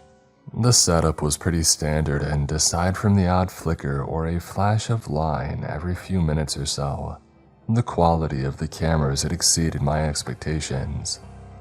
As effective as they are though, video quality has minuscule wealth to me at the moment. The thought that these CCTV footages will be on all day and night for the next few years is honestly so terrifying to me. An age where technology's influence is exceeding too rapidly and nobody seems to care generates huge concerns for me. That machines are one day going to see more than we can and can already observe events at times when we cannot. Maybe staying up the whole night was a good idea. What if Fishy has me wired right now and I just vulnerably allow everything they sent me into my house? What if they're testing me to see if I will comply with their demands and slavishly carry out their dirty work?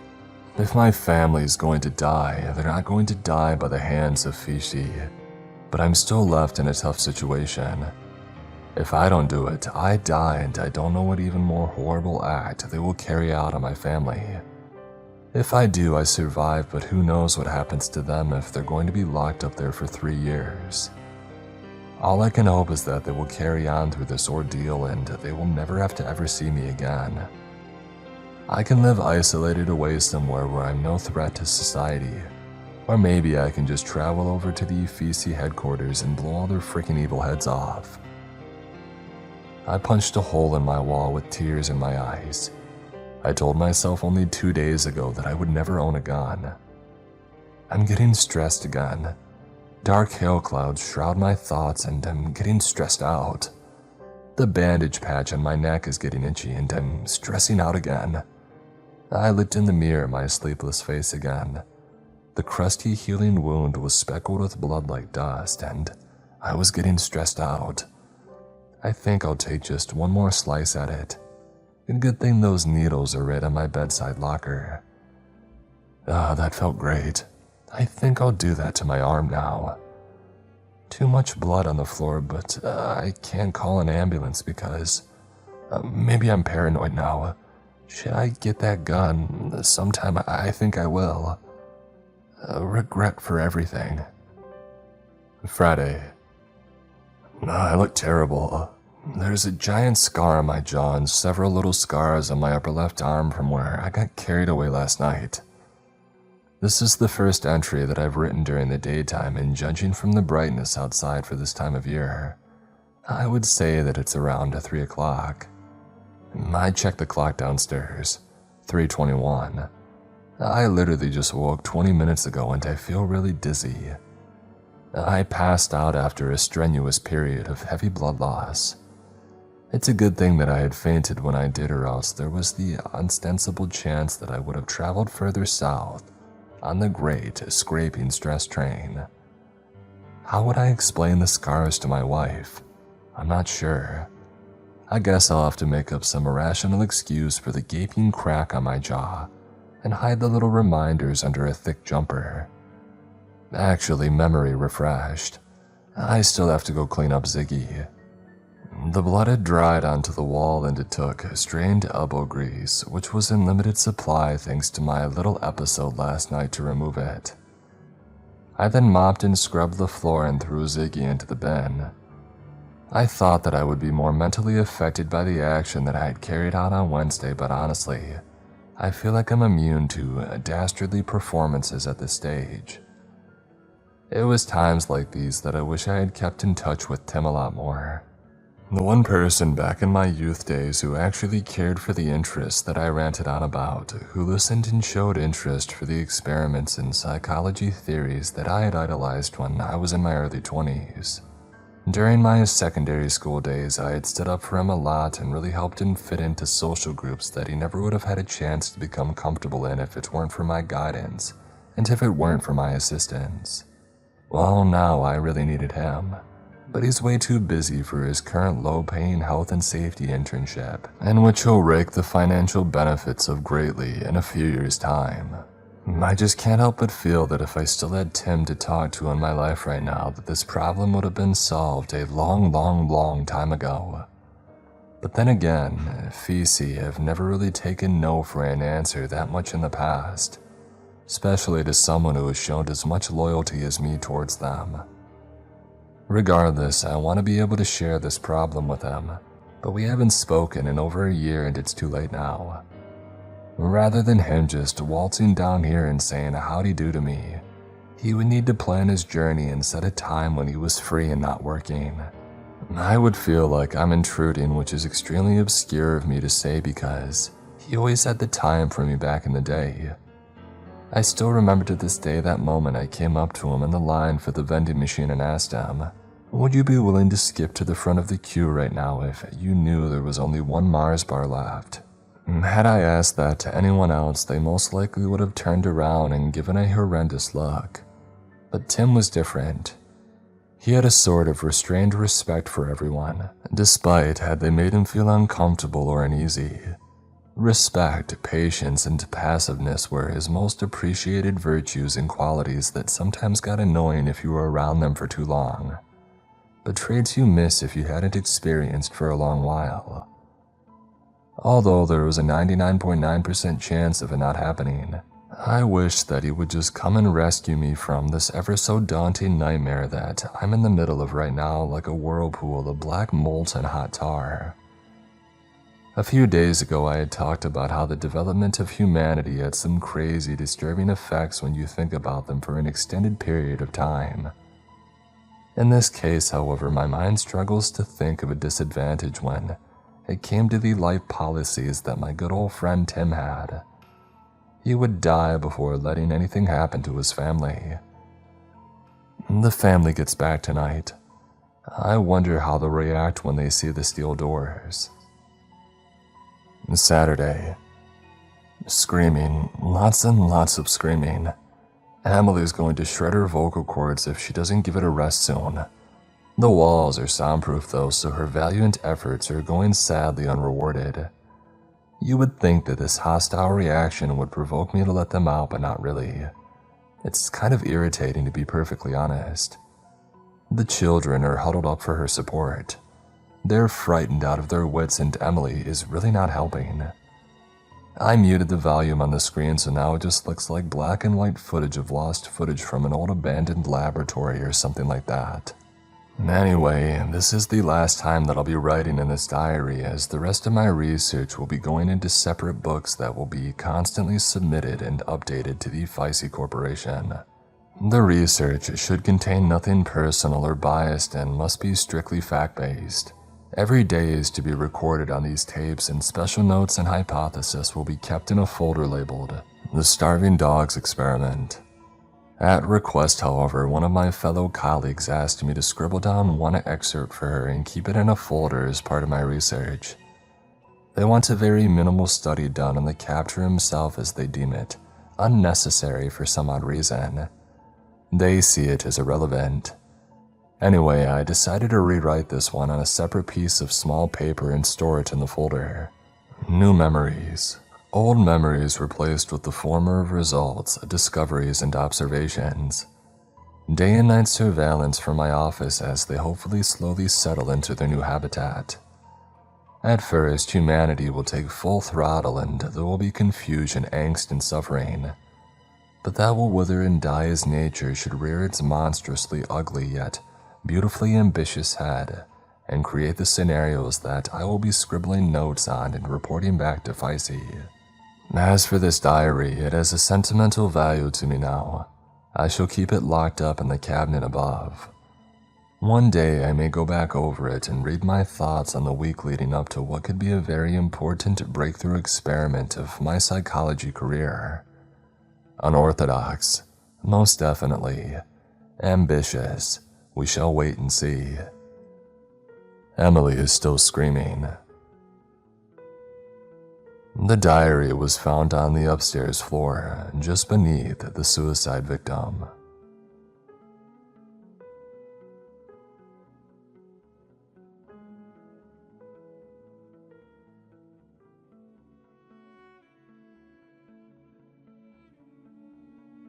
Today's episode is sponsored by Rocket Money.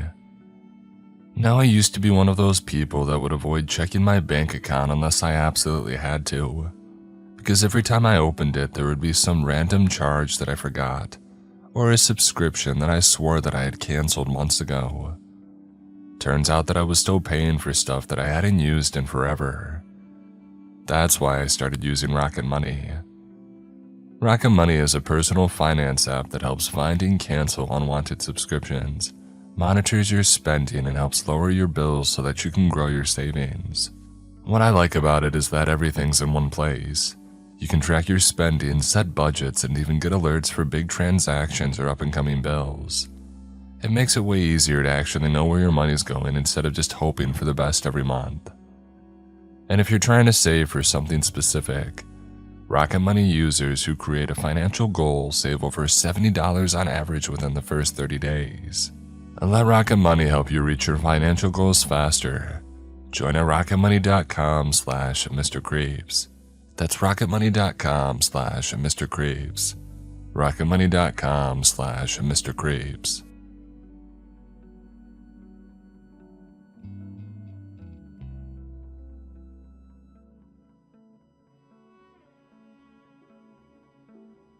The following was a blog post by John Goodman, posted on the 17th of August 2011.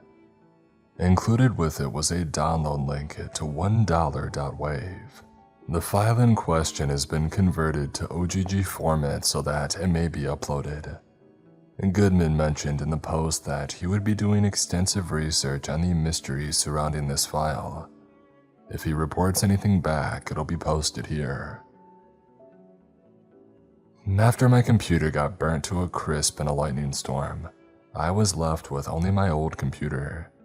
Fortunately, I had everything from my destroyed computer already backed up onto USB drives and CD-ROMs. My old computer was running Windows 98 and desperately needed an OS upgrade. It was time to search online for a new OS install disk that was at an affordable price. Now you might ask, why not just get a new computer? I would have, but because of the crappy economy, I didn't have the money to do so. So my only other option was to upgrade my old one. Anyways, I searched around eBay to see if anybody was selling a copy of Windows XP at an affordable price. There was no way my computer would be able to handle Windows Vista or 7, so I would just have to go with XP. Lo and behold, somebody was selling a full Windows XP clean install disk for only $1.45. Nobody else was bidding on it, so I placed mine. Even after I had placed my bid, nobody else did. So needless to say, I won the disc, with nobody else to challenge me. A few days later, I received the disc in a white envelope. I opened the envelope and pulled out the disc. It seemed just like any other XP bootable disc. I turned on my old computer and I popped it in and installed Windows XP as one normally would. While I waited for it to install, I popped some popcorn, took a dump, and watched some TV, occasionally checking on the progress of the installation and responding to dialog boxes, entering the registration code, etc. Finally, it had finished installing and I could use the computer. The first thing that I did was transfer everything that I had backed up from my destroyed computer to the old computer. CD after CD, USB drive after USB drive, and I finally got everything onto my computer the way that I wanted it. I decided to randomly browse around the computer a little before I turned it off and got ready to go to bed. This random browsing led me to the Windows Media folder, and then I noticed a file in there called $1.wave. I didn't put the file on the computer, so I assumed it was installed along with the other files in the folder. But I realized that I didn't remember any such file ever being included with XP when I had it on my destroyed computer before I had upgraded it to Windows 7. Curious, I double-clicked the file to open it. It was a very peculiar file. All I heard when I opened it was some weird static noise, almost as if it was some extremely distorted song. The file was just 4 solid minutes of this weird sound. It kind of creeped me out. I mean, it was nighttime, with my sleeping dog being my only company. And I find a file on my computer that I never put there, and wasn't part of the original XP installation, and all it is 4 minutes of weird static noise. And furthermore, it's in a systems folder. Thinking that it might be a virus of some sort, I scanned the file, and behold, one Trojan came up. I had no clue where I would have gotten it from.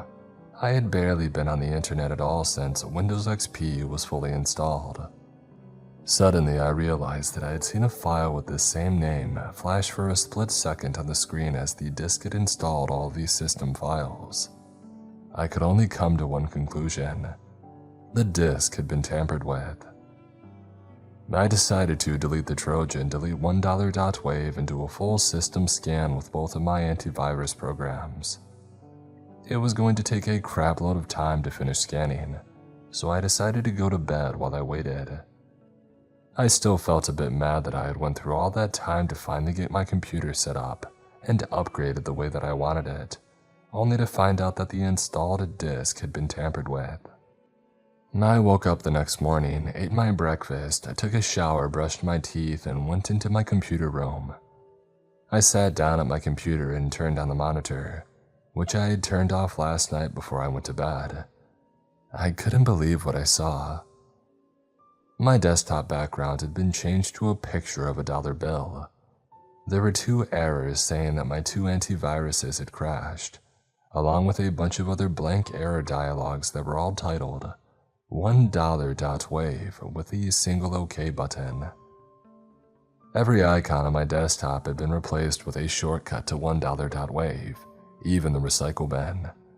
My start button now said $1.wave, and the usual flag icon was replaced with a $sign. When I clicked the start button, or in this case the $1.wave button to bring up the $1.wave menu, every icon there was also replaced with $1.wave. The administrator name was changed to $1.wave, and the account picture was that of a dollar bill. I clicked Don't Send Report to both the errors, saying that Malwarebytes and Microsoft Security Essentials had crashed. I then clicked the OK button on each $1.wave error box. Okay, the screen was cleared of all those windows now. I tried to reopen my antivirus programs, but they gave me a blank error titled $1.wave. I clicked OK on those. I went to the $1.wave menu and clicked shut down, but I just got the familiar clunk error sound. I tried the power button, nothing happened. Finally, I just unplugged the computer and it finally shut off. I plugged it back in and I booted in safe mode and tried opening the antivirus programs there. But when I did, my computer made the weirdest noise ever and abruptly powered off. I tried pressing the power button, but nothing happened. It didn't even wear up. That freaking virus had completely destroyed my only remaining computer, and I hadn't even gotten it from a website or anything. It had come with my operating system. Well, that was that. I had to go get some things at the grocery store, so I left the house along with my dog. I have yet to earn enough money to buy myself a new computer. I do everything computer related on a friend's laptop that he generously lets me borrow when I need to check my email, do something on my bank account, etc. I have also used that same laptop to type up and publish this story to the internet, along with $1.wave, which I've gone through and manually removed the malicious coding from. After a certain cryptic message that I read talking about some last evidence that will have to be destroyed if I share it with anybody, which you will read about in just a moment, I have decided to research as thoroughly as I can about the mysterious $1.wave until I've figured out the sinister mystery that surrounds it. How did I get back $1.wave after my computer was destroyed, you might ask? Well, when I got home, my dog's ears perked up and she began growling menacingly. She followed a scent into the computer room. Everything seemed normal. However, when I looked where my second destroyed computer was, it wasn't there.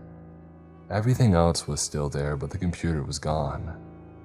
I thought of a robbery, but who would want an old computer that doesn't even boot up anymore? I also noticed the tampered with XP install disk that I had gotten off of eBay was missing as well. In its place was a different disk. It was a white CD-ROM with something written on it in a green Sharpie. I picked up the disk and read, "This is the last remaining evidence that I know of. Keep it secret or I'll have to destroy it too." I glanced down at the table that the disk had been sitting on. Where it had been was a single dollar bill. It wasn't crinkled or damaged in any way, unlike most dollar bills. It was in absolutely perfect condition, as if it had just been made. I took the disc and the dollar over to my friend's house, the one that has the laptop that I've been typing these words on. I explained how both of my computers were destroyed, and he agreed to let me borrow it whenever I needed to. So I got on the laptop and put the CD in. On the CD was just one file, $1.wave. On August 26, 2011, John Goodman made another blog post regarding his continuing research of $1.wave. Hey everyone, it's me again. So, you all remember that $1.wave crap that I posted about a week or so ago, right? Well, like I said I would, I did some research on it. Simply searching $1.wave on Google yielded no results. I asked on a message board about the file, but nobody seemed to have even heard about it before. That is, until I got a reply from some guy saying that he knew of the file and he had bad times with it. It went as follows. Oh, don't even remind me. $1.wave, it's amazing how much trouble a 4-minute sound clip of heavily distorted music can cause. Yeah, it was years ago. Some person on Craigslist was selling a computer with Windows XP already installed on it. At the time, Vista was still in beta and 7 didn't even exist yet. I went to her house in Cleveland to pick up the computer. I brought it home and I turned it on. I noticed a WAV file in the Windows Media folder entitled $1.wave. Curious, I opened it up and listened to it. It was nothing special. Perhaps a little creepy, but it didn't interest me. So I closed it and I went to the bathroom. I came back to my computer and I couldn't believe what I saw.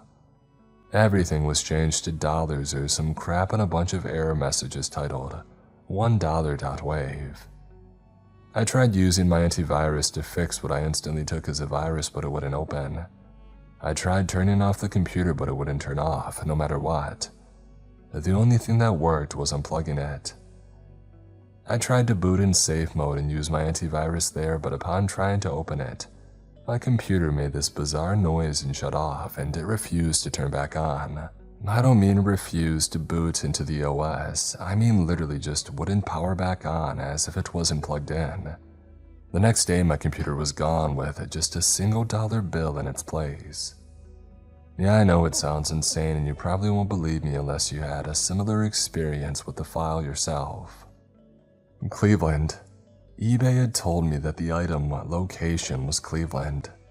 I now had a new mission, track down the person that sold me the install disk. I replied to him saying that I had indeed had a very similar experience and requested that he give me the exact address of the woman that sold him the computer, as I wanted to have a little talk with her. I probably sounded like a stalker, but I didn't really give a crap. I needed to figure this out. Surprisingly, the user actually sent me the address of the woman to me in a private message. Living in Ohio myself, Cleveland wasn't too far away, so me and my dog got into the car and drove off. We arrived at a small yellow house that could only be the home of a woman who sold me the install disk. We walked up to the front door and rang the doorbell. A woman almost instantly answered the door. She seemed to be an elderly woman, short and stout with white hair tied up in a bun. And then I looked into her eyes. Oh, those eyes, they seeped through me and into my soul, hungrily examining it, seeing if it was suitable to feast upon. I almost sprinted back to my car and drove off right then and there, but I couldn't. I had a mystery to solve. "Why, hello, John Goodman," said the woman, in a menacing voice that sent shivers down my spine. My first thought, oh dear, she knows my name. Oh God, please help me. My dog growled threateningly at the woman. It took all of my courage to finally sput her out. Okay, look, I don't have time for fooling around. What is $1.wave and why did you put it on my Windows XP install disk? Oh, I can't tell you that, cackled the woman whom I was now certain was no good. Why not? I countered angrily. Because, said the evil woman. However, I can tell you this. Be wary in the days that follow, for $1 will haunt until all is hollow. And before I could say another word, the woman shut the door on me, cackling wickedly. I had no other choice but to walk back to the car. Along the way, a man came by and asked me, "What were you doing over there?" "I was talking to the woman that lives in that house over there," I replied. The man's expression became concerned. "Nobody has lived in that house for over 10 years. I looked to the house, but instead of the bright, yellow, cheery house that I had seen when I had arrived there was a crumbling, abandoned foundation with a wooden plank nailed to the front door saying, "Condemned," in green letters.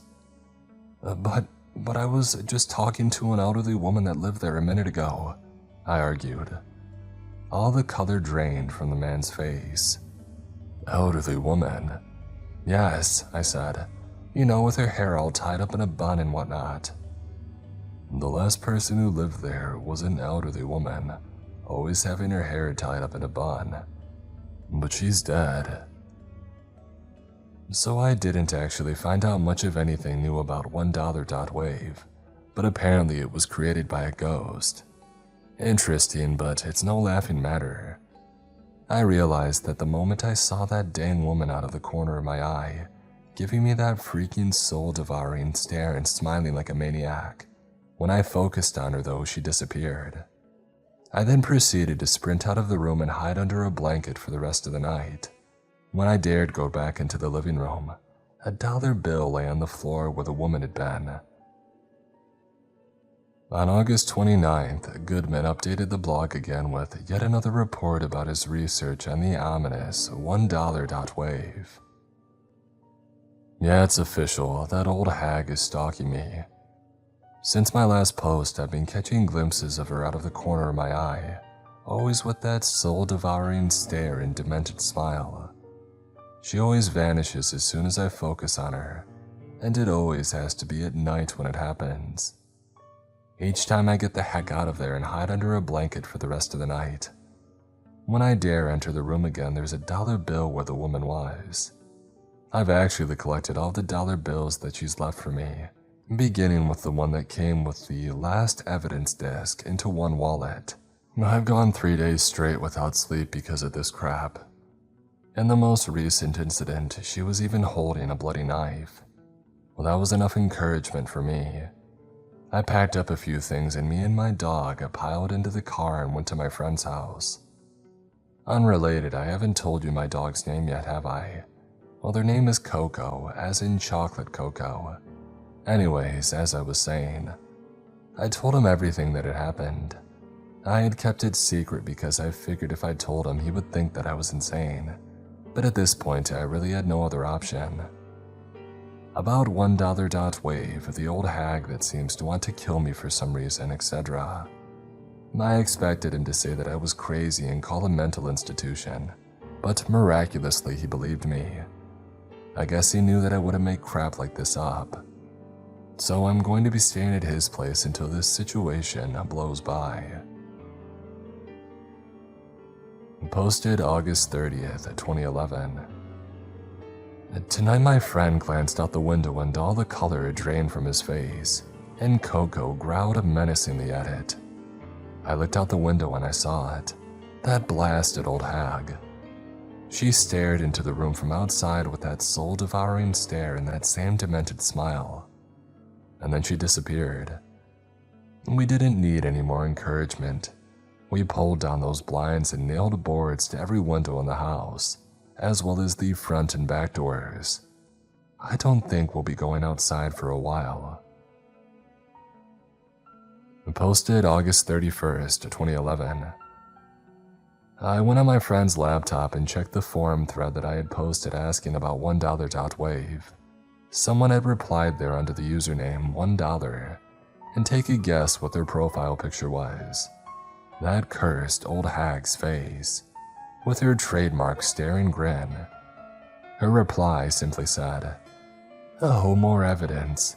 Guess I'll have to destroy it." I clicked the reply button to respond, but it said that the thread never existed. Furthermore, when I searched the username $1, it said that no user ever existed. Weirdest of all, her join date had been back in 1928. Yeah, 9 freaking decades ago. The internet didn't even exist back then. Posted September 1st, 2011. While on my friend's laptop, a dialog box had suddenly appeared, prompting me to download $1.exe. Knowing this could only be more of the old hag's haunting, I canceled the download. But guess what? It downloaded anyway. Ain't that just nifty? As soon as it finished downloading, it opened itself up. I prepared for the worst. Another computer-destroying virus. The old hag had contained within a computer file. It opened and it was a game. A game of all the wretched things that $1.exe could have been. It was some PC game. It showed a generic menu screen with the buttons play, exit, and options. The background was a picture of a dollar bill. I clicked options, just some graphic settings and such. I went back and clicked play again, preparing myself for the worst. It gave an instruction screen on how to play. Basically, the concept was that you were a bank robber and in each level, you had to go through obstacles to get to the bank and rob it. In each bank, you would have to fight a boss, and if you beat the boss, you would get the money. So I played the game with my friend and Coco watching me anxiously. Unrelated again, my friend's name is Bill. It was your generic platform game, and I played through it quite easily. I beat 3 levels, and then the 4th one was the final one before I got to the bank. I beat that level and fought the boss.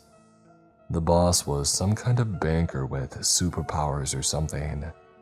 It was a World 1 boss, so he was ridiculously easy to beat. I beat him by shooting him in the head with a pistol and I got the money.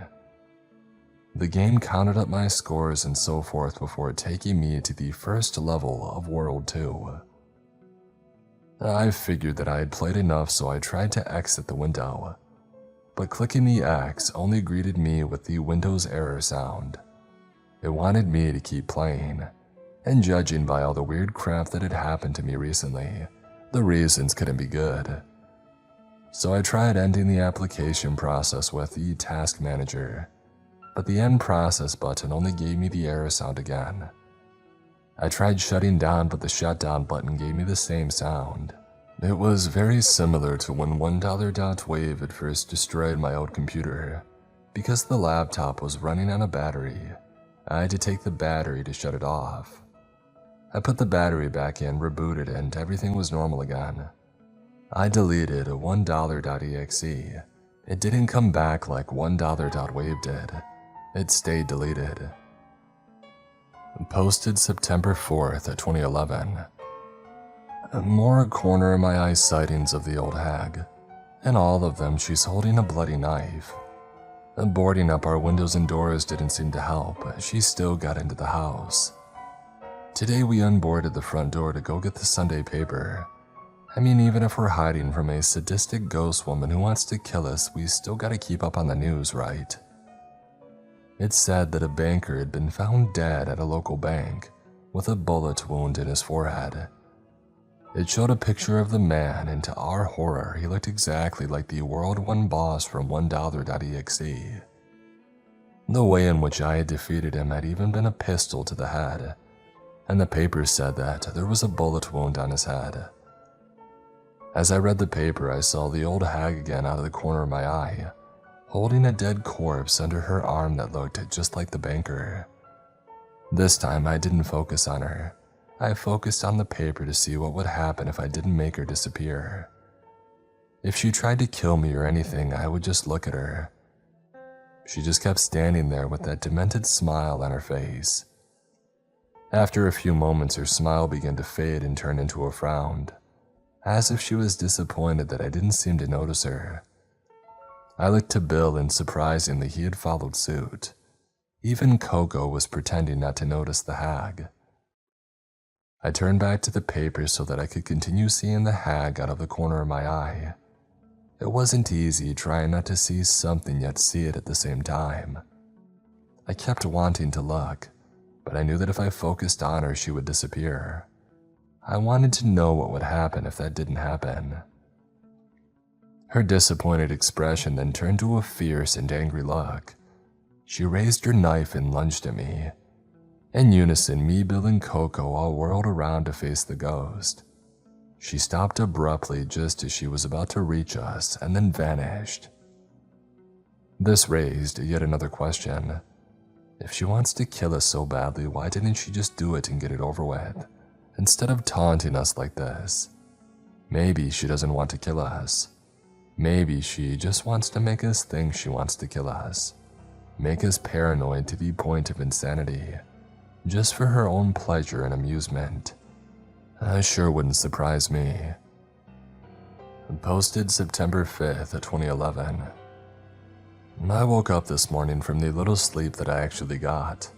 I opened my eyes expecting to see the ceiling above me, but then I froze. Standing above me, looking down into my eyes with her soul-devouring stare and insane smile, was the hag. For several moments there was silence. I said nothing, for I was too afraid. I didn't move, I didn't even breathe. My heart had threatened to burst, it was pounding so hard. And then finally the hag broke the silence. "Good morning, John," she said. It took all of my courage to respond. "Just tell me what you want and I'll give it to you. Just leave me alone," I replied. "Oh, it's just so sad when you have to live under a curse. The curse of my own creation. Forced to pass on the curse to others. The curse of $1, of greed. I never asked for this, but after having it shoved down my throat so much, I've come to enjoy it. I'm not sure if it's my sanity that's been punished by this or what, but it comforts me to know that others are feeling the same pain as me. Enough of your cryptic crap, I yelled, and then suddenly Coco jumped out of nowhere and tackled the hag to the ground, growling furiously. The hag simply smiled. Go ahead, do it. Rip me to shreds. It might just be the only hope of destroying this curse once and for all. Your suffering will be gone, and everybody who's ever fallen victim to greed's villainy. Before another word could be said, Coco began tearing that woman to shreds. I never knew my dog could be so violent, but I didn't care. If it meant the end of this that loomed over us, then it was worth it. Me and Bill, who had been woken up by all the commotion, could only watch as the hag was torn apart. She didn't even scream. In fact, she smiled as if saying, "Thank God it's finally over." And then it was done. Her body was mangled and ripped so badly that you couldn't recognize her. Red was splattered everywhere. And then the body, or the pieces of it anyway, began to shimmer and fade away. And then they were gone. No trace of them remained, as if nothing had happened. And then we noticed a note laying on the floor where the hag had been. Bill picked it up and read it aloud. Destroy the dollars, destroy the disc. Do it before the remnants of the curse that lie within them enslave you as it enslaved me. I instantly knew what I had to do. I found the wallet that I used to keep all the dollars that the hag had left me, and I lit a match to it. A blood-curdling scream of pain sounded from it and almost made me jump out of my skin. I threw it outside, and it burned until it was nothing but ash and dust. And then I found the disc containing $1 wave. I threw it to the ground and I stomped on it. Another blood-curdling scream, and the disc spontaneously burst into flames. Now that is what I call burning a CD-ROM. It burned until it was nothing but a bunch of melted plastic. I had to use a shovel to scrape it off the ground and chuck it outside. For the rest of the day, nothing else happened. The hag never came back, nothing. I think at long last this nightmare might be over, but I won't make assumptions too quickly. I'll wait a while and see if anything else comes up. If nothing else does, I guess it's safe to assume the haunting of $1 wave is ended. Posted November 12th, 2011. Well, I think I've waited long enough without anything happening that I can safely assume it's all over. Me and Coco have moved back into our own house. Things seem to be returning to normal.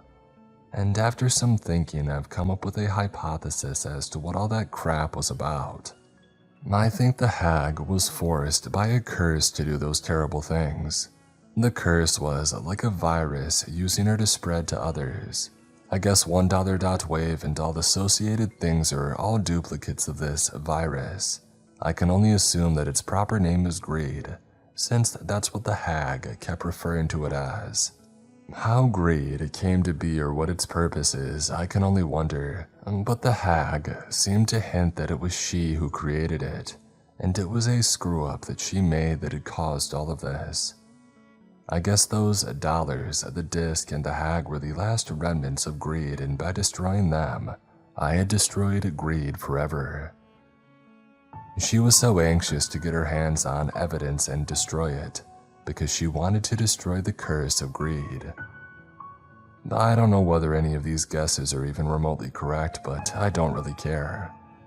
As long as this nightmare is over, I'm content with not knowing.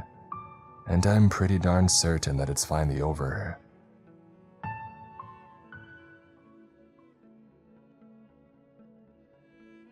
My name is Henry Goodman. Yes, I'm related to John Goodman, the blogger that had a rather unpleasant experience with a file called $1.wave.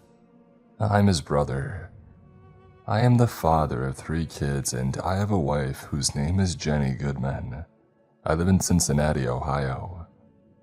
I'm here to tell you about a rather disturbing experience that I had involving a used camcorder that I got off of eBay.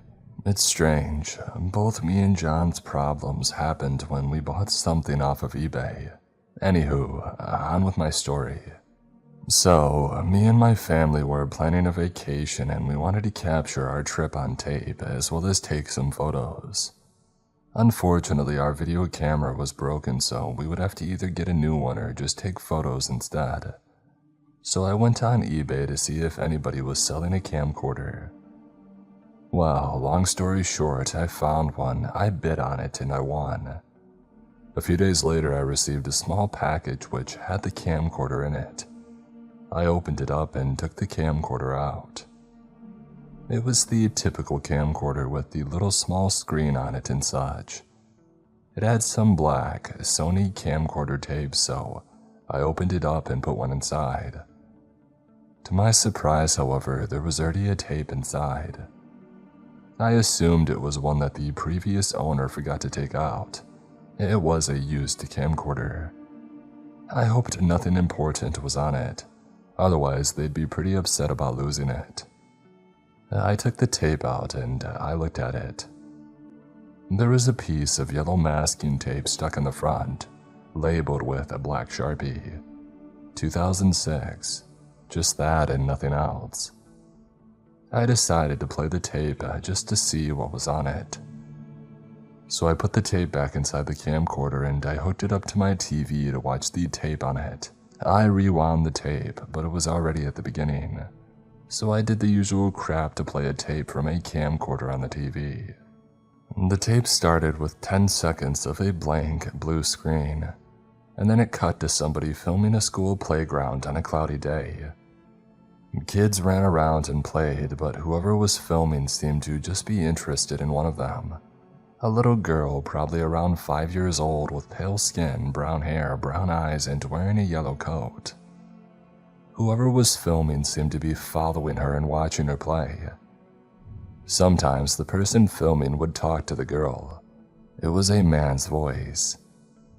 He called the girl Alice, and I assumed the person filming was the girl's father. I assumed it must have been some recording of her last day of school or something. So, if that was a recording of the cameraman's daughter's last day of school, that must have been important to him.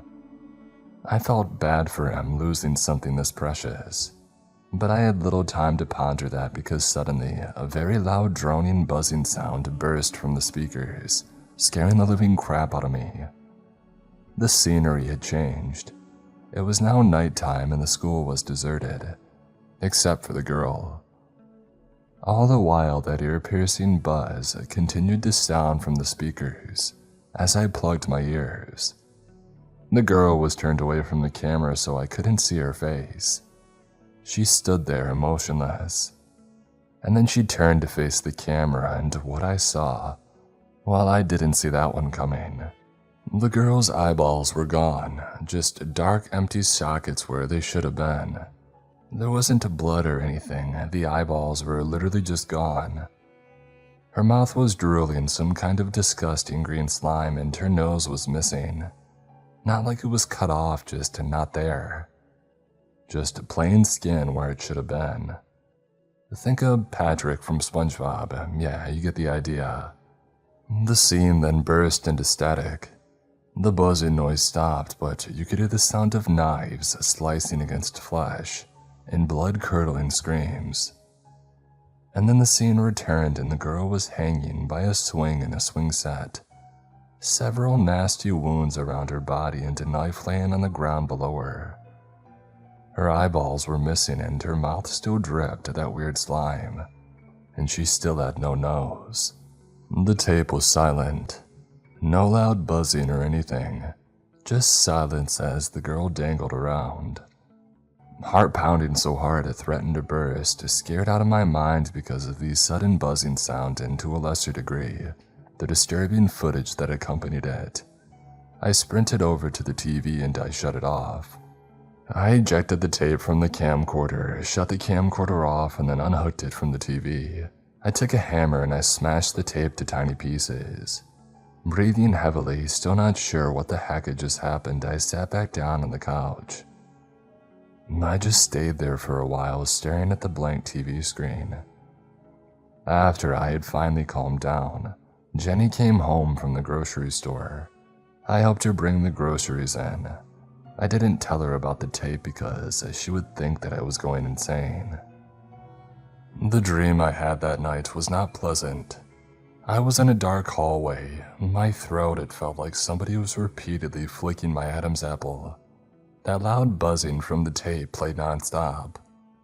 It wasn't coming from any direction. It was just there in my ears, as if I were wearing headphones and the sound was playing in them.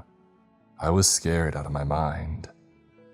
I wanted desperately to get out and to go home, to be in the comfort of my bed. I tried crying for help, but no matter how hard I tried, no sound would come out. Suddenly, I felt the urge to vomit. Not having a bucket or a toilet nearby, I puked on the floor. But instead of puke, I hurled up a small Sony videotape with masking tape on the front labeled 2006 in black Sharpie. And then the tape morphed into a girl. No, not just any girl. It was the girl in the tape. Her eyeballs were gone and her mouth oozed green slime, and she had no nose. She slowly walked down the hallway, and for some reason I followed. All the while, that awful buzzing noise kept playing. She led me down the hallway and I realized where I was. I was in an elementary school.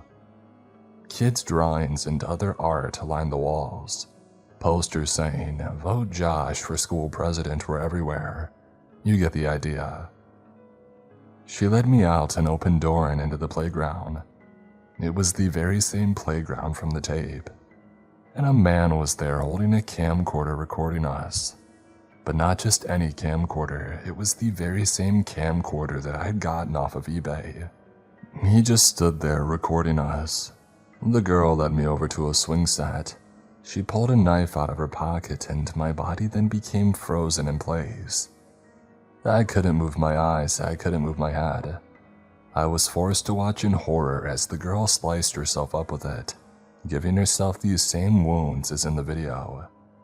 And then the buzzing sound stopped, being replaced with the girl's blood-curdling screams of agony. And then she put her neck into one of the swings as if it was a noose. And then the swing pulled up on its own accord, killing the girl. The girl dangled from it, just like in the video. After a few moments, I could move my body again, and I sprinted over to the man holding the camcorder. He just looked at me and smiled. "That's my girl. I'm so proud." I jolted awake. My heart pounded and my forehead was sweaty and I was breathing heavily. Jenny lay next to me, apparently still asleep. I sat there for a while and finally calmed down. I laid back down in bed and I closed my eyes. I couldn't fall back to sleep. My tossing and turning finally woke Jenny up and she got mad and went to sleep on the sofa. She opened the door but then she froze. She just stood there and I could see that her hands were trembling, and I asked her what was the matter. She just pointed a trembling finger out the door. I got out of bed and I looked to where she was pointing, and my blood ran cold. There was a hallway outside the door going out to the living room where the TV was. From down the hall I could see the TV. It was on and on it was the little girl's face, missing eyeballs and all. But then I realized the TV was in the corner of the room and I could not see from where I was. My sleep-deprived brain mistook what I saw as the TV. But it wasn't the TV. It was the window. For crying out loud, what is it with my family and creepy stuff always happening to us? Oh, sorry, let me elaborate. I am Sally Goodman, one of the 3 Goodman siblings. The other 2 are John Goodman and Henry Goodman, my brothers. Lately, freaky things have been happening to us.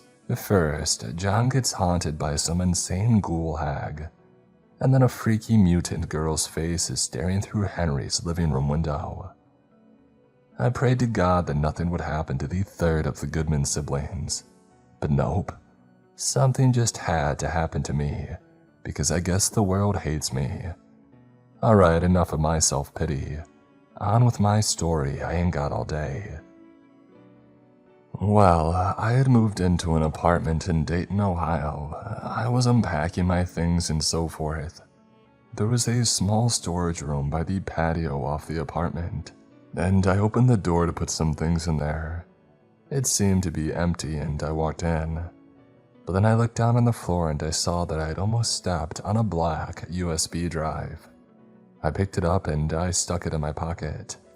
I was curious as to why it was left sitting in a storage closet, and also if there was anything on it. I had my laptop with me, so I decided that I would see for myself later on after I had unpacked a few more things. Well, later on in the day after I had done all the unpacking for that day, I got on my laptop and I turned it on. It didn't have an internet connection, but since I still needed to get Comcast to transfer my cable and phone services over to my new home, just in case there were viruses on the drive, I loaded up Windows XP on a virtual machine. I plugged in the USB drive and it did the usual auto-run thing, prompting me with what I wanted to do. I chose to open a folder to view the files. What was in the drive seemed to be files for some kind of game. I ignored those and found the actual game application, which was named knob.exe. I opened up the file and a new window opened up. It was the game. It seemed to be some kind of 16-bit platformer game. You controlled some stick figure thing and guided him through the levels. There was no title screen or anything. It just went right to the first level. The level was some city streets or something, and you had to avoid the traffic to get through the level. The really weird part was every now and then somebody walking along would notice the stick figure, and they would scream bloody murder. The stick figure would then proceed to grab the person and strangle them to death. I got through the first 4 levels, but then I got to the 5th level. Instead of a city street, the stick figure was standing inside a storage room. My heart skipped a beat when I realized where I was.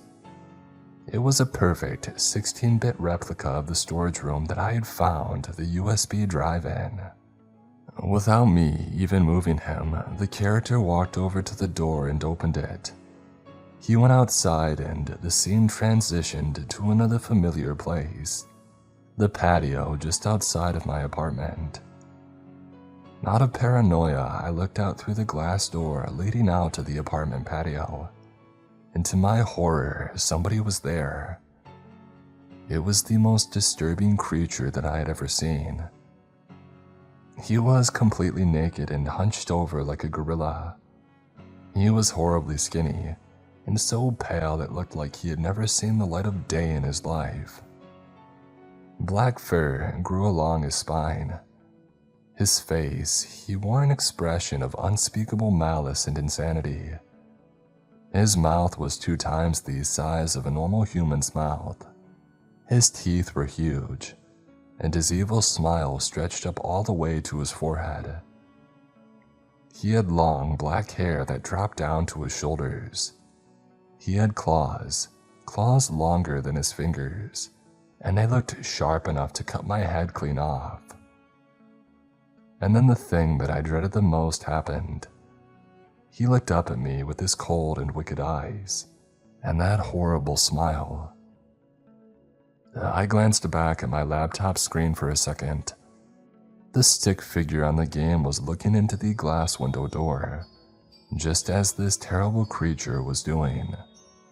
I looked back. The creature was beckoning me over to him with his bony and clawed index finger. The character on the game was also beckoning. I didn't want to go with this beast. I couldn't. But I had lost control of my body. I got up and walked straight into the clutches of that monster. I tried to turn away, but my body fought back. I opened the glass window door and stepped out onto the patio. And being close up to this thing was even worse than seeing him from inside my apartment. He held up a map for me to see and pointed out some directions with his wicked sharp claw. And then he held up that claw to my throat and he sliced. I woke with a start, sweating and breathing heavily, heart pounding against my ribs like a hammer. It was just a dream. After a while of just sitting there, I calmed back down. It seemed that I had fallen asleep sometime while playing the game. I guess it made sense. I had been having trouble sleeping the past few nights and I was probably tired. I looked at the laptop screen. There was a message saying the game had encountered a problem and needed to close, blah blah blah. I became curious about the directions the creature in my dream had given me. They were real directions to a real place, some pond around the area. I decided just for the heck of it that I would go there tomorrow and check it out. I didn't expect to find anything, since it was only a dream after all, but still. The next day after breakfast, I got in my car and followed the directions to the pond. I got there and I got out of my car. I skipped some rocks and such for a few minutes, not having much of a reason to stay. I started to walk back to the car. But then I noticed something on the ground out of the corner of my eye. I stopped and I went over to examine it. It was a wooden trapdoor of some kind. I remembered the nightmare that I had and I became paranoid. But then I realized how silly I was being. It was all a dream. Nothing bad can really be here, right? There was a handle on the trapdoor that I could lift to open it. Cautiously, I grabbed the handle and I pulled up, to reveal darkness below. I would need a flashlight. I thought that I had one in the back of my car, so I went to go check, and sure enough, I found one. I turned it on and I climbed down into the darkness below. The space was empty with nothing but dirt on all sides. But then my flashlight shined on something that made my blood run cold. Something that made me sprint back out the trapdoor, slamming it shut behind me, and back into my car to drive home and smash the USB drive that I had found the day before into tiny pieces and then burn the pieces. The disturbing part is the hissing sound the drive made when I did this, like some terrible snake. It was a figure hunched over like a gorilla, horribly skinny and pale, fur on its spine, drooping black hair, and an insane deformed face. It was the creature from my nightmare and he was looking right into my eyes. The following was taken from a newspaper article. Several sightings of a horribly mutant humanoid figure wandering the streets of Ohio cities have been reported. These supposed witnesses describe it as being a pale figure hunched over like a gorilla, having black fur along its spine, vicious claws, long black hair, and a terribly large mouth, along with an expression of pure malice and insanity. Some witnesses report seeing it strangle people to death, seemingly at random. It would be easy to dismiss these claims as some sick joke, if it weren't for these sudden and mysterious deaths of several people. Every person who died has been identified as being strangled to death. Some comments listed below the blog post. John Goodman says, "Hey Sally, thanks for sending this to me. More of this creepy crap. I've never been superstitious, but I'm seriously starting to think that we're cursed or something. This chain of freak shows that's been going down lately just can't be dumb luck." Henry Goodman says, "Yeah, we seem to be attracting the paranormal like magnets. First you, then me, and now Sally. I don't know what's going on, but I hope it ends soon." Anonymous says, "You hope so, huh?"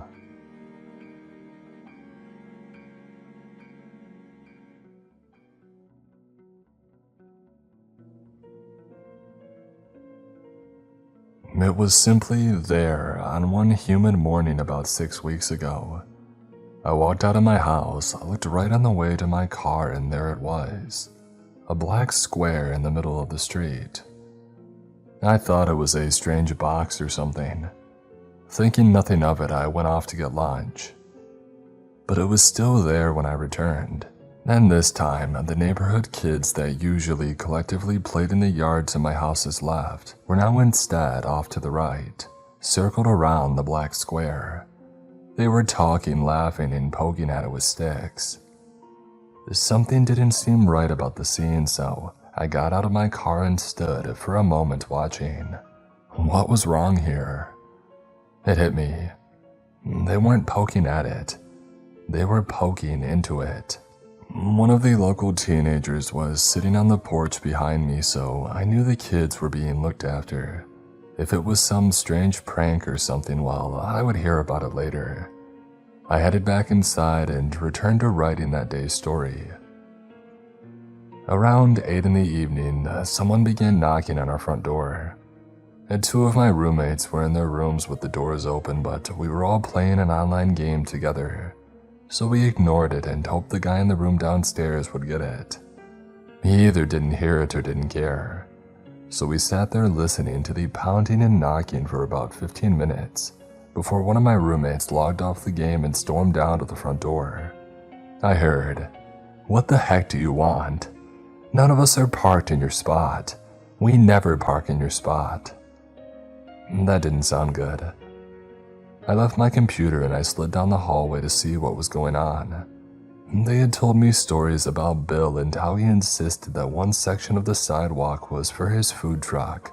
Apparently, he would go around at literally any time of the day or night knocking on every single door in the neighborhood until he had found the offender. This time, Bill was looking not for a car owner but for the perpetrator of the black square prank. After much arguing, he finally moved on to the next house, but I couldn't go back to playing our game. Instead, I wandered out under the evening orange and headed down the street. The black square was odd, its angle seemed to be changing to match me, and I moved my head back and forth a few times rapidly to confirm that it always looked exactly square from any angle. Anton was sitting in his open garage in a lawn chair as I approached. He handed a man a bag, pocketed a stack of cash, and coughed and leaned back. The stranger hurried away without looking at me. It was not an unusual sight. Standing in Anton's driveway, which ran straight at the black square in Bill's house beyond, I asked, "Hey, what is this thing?" "No idea, man," he responded. "But it's got me on edge. It's just been there all day. I thought maybe somebody was scoping me out, but it doesn't do nothing." I didn't want to get too close to it, so I picked up a stick. Kids were messing with this earlier, right? Did anything happen? Nah. It was strange. There seemed to be some sort of scaling perspective at work. As I moved closer to the square, it grew larger in my sight than the change in distance it warranted. Far away, the effect had been imperceptible, but up close, it was extremely unsettling. It felt almost as if the black square was looming up to encompass me, and might even leap out at any moment. It was becoming increasingly obvious that this was no prank. The sides were exactly equal in length from what I could see, and absolutely nothing showed or reflected on its surface. I had seen Vanta Black nanofabric in person once before, and that super black material had definitely left an impression on me. It had felt like staring into an absolute void, and I had that same feeling now. The only difference was that my stick encountered no resistance as I moved it forward. I took one step. The stick still moved freely ahead. Was it past the threshold yet? It was disturbingly impossible to tell because the square always seemed to be facing me, so I couldn't tilt to left or right and get a look from the side. The square also got bigger faster than it should have with each step, so I couldn't get a good idea of exactly where it began and ended. Worst of all, the forward perspective had no landmarks and no shadows. It felt as if I was inside a television show and reaching forward into a CGI background.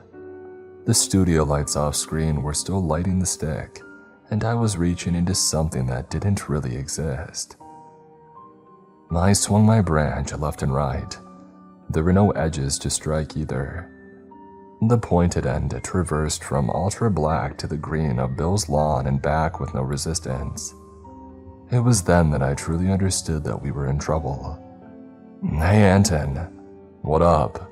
He was usually one to play it cool, but I could tell by his subtly concerned expression that I must have looked very strange standing in front of complete nothingness. How do I phrase it? Let's make sure nobody goes near this." He nodded and gave a nervous laugh.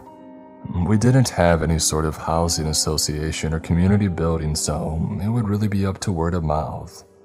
And Bill was 2 houses past ours now, still knocking on doors, and he was doing a decent accidental job of warning everyone. A few neighbors had come out onto their lawns to stare at the thing, and I saw Idle emerging from one lawn over. While studying the black square from afar, she shivered and pulled her headscarf a little closer.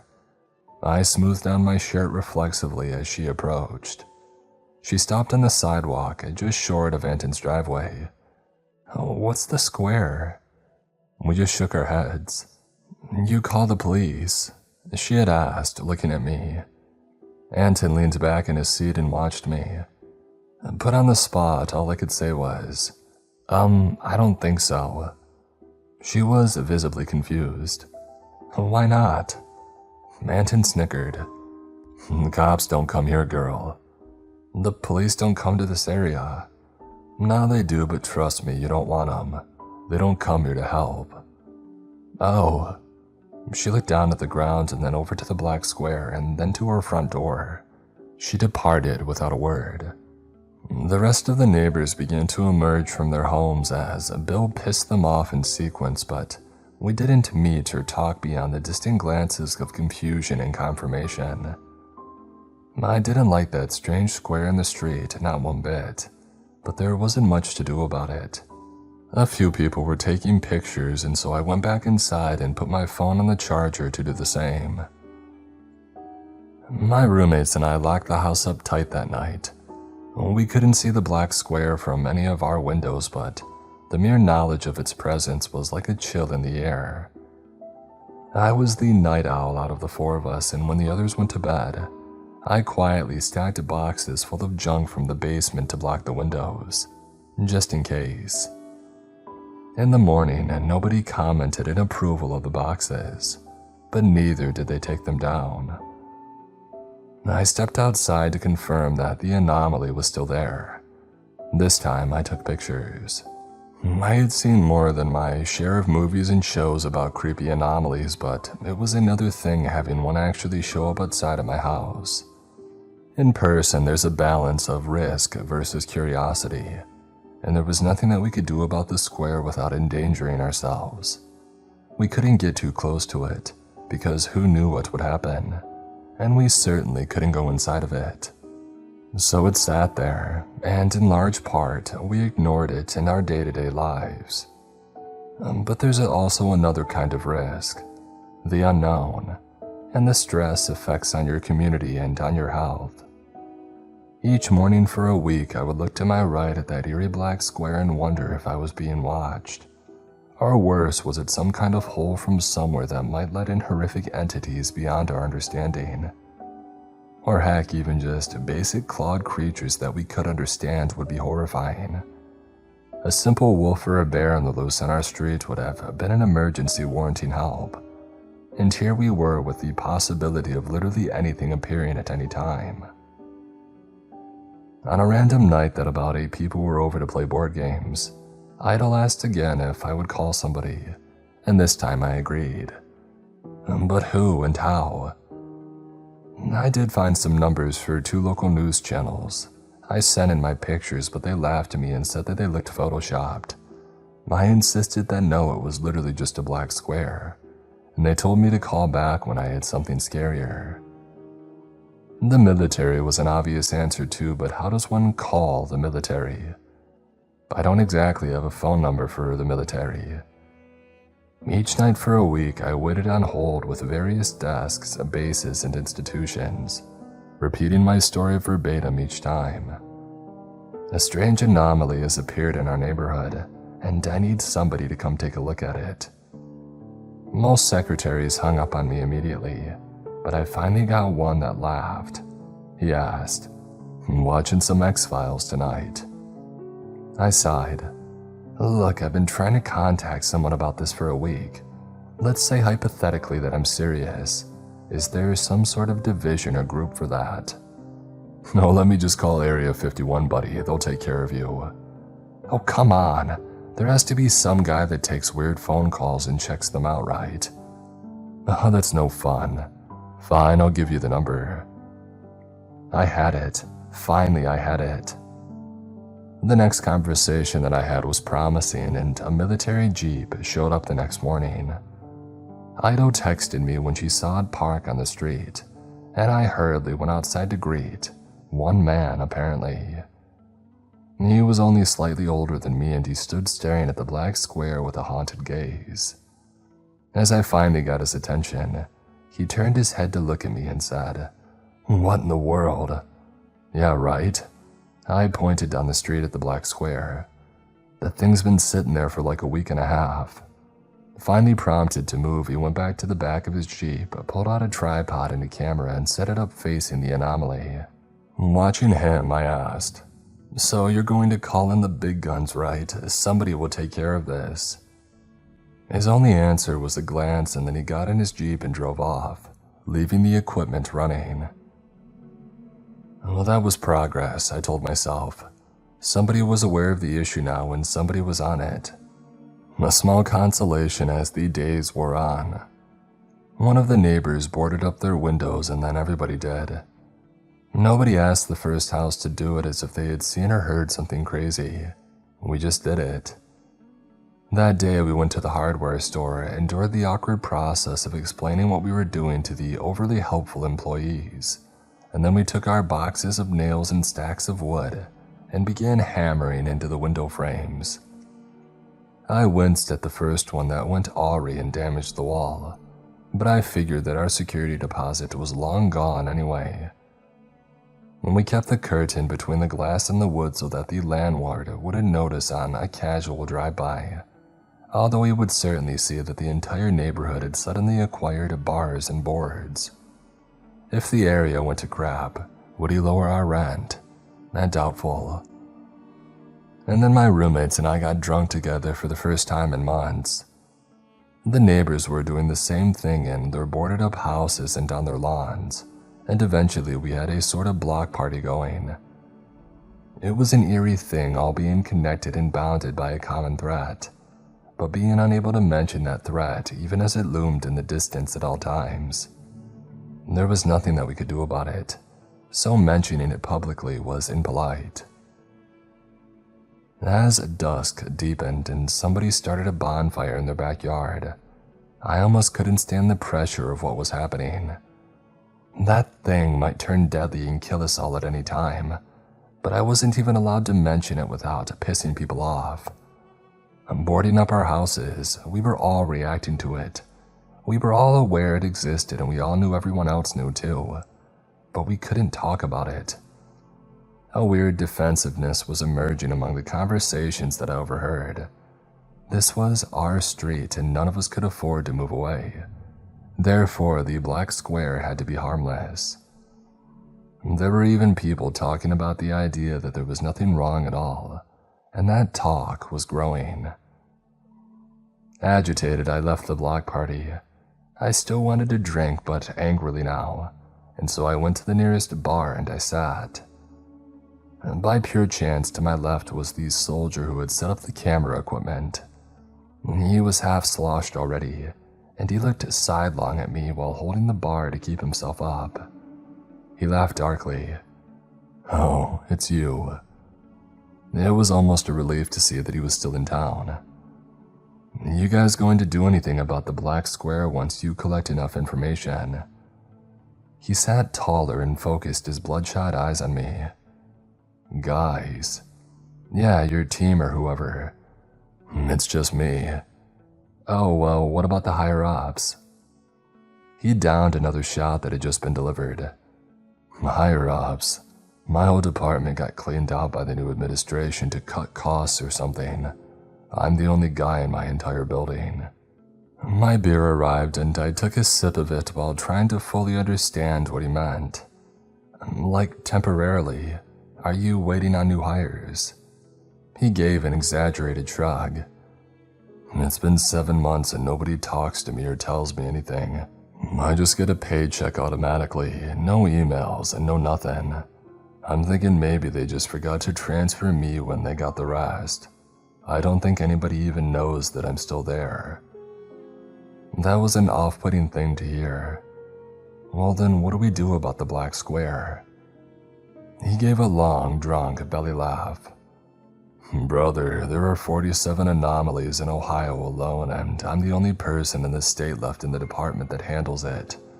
Just be happy that yours isn't making people crazy or changing your muscle tissue into acid while you sleep. What? Does that happen?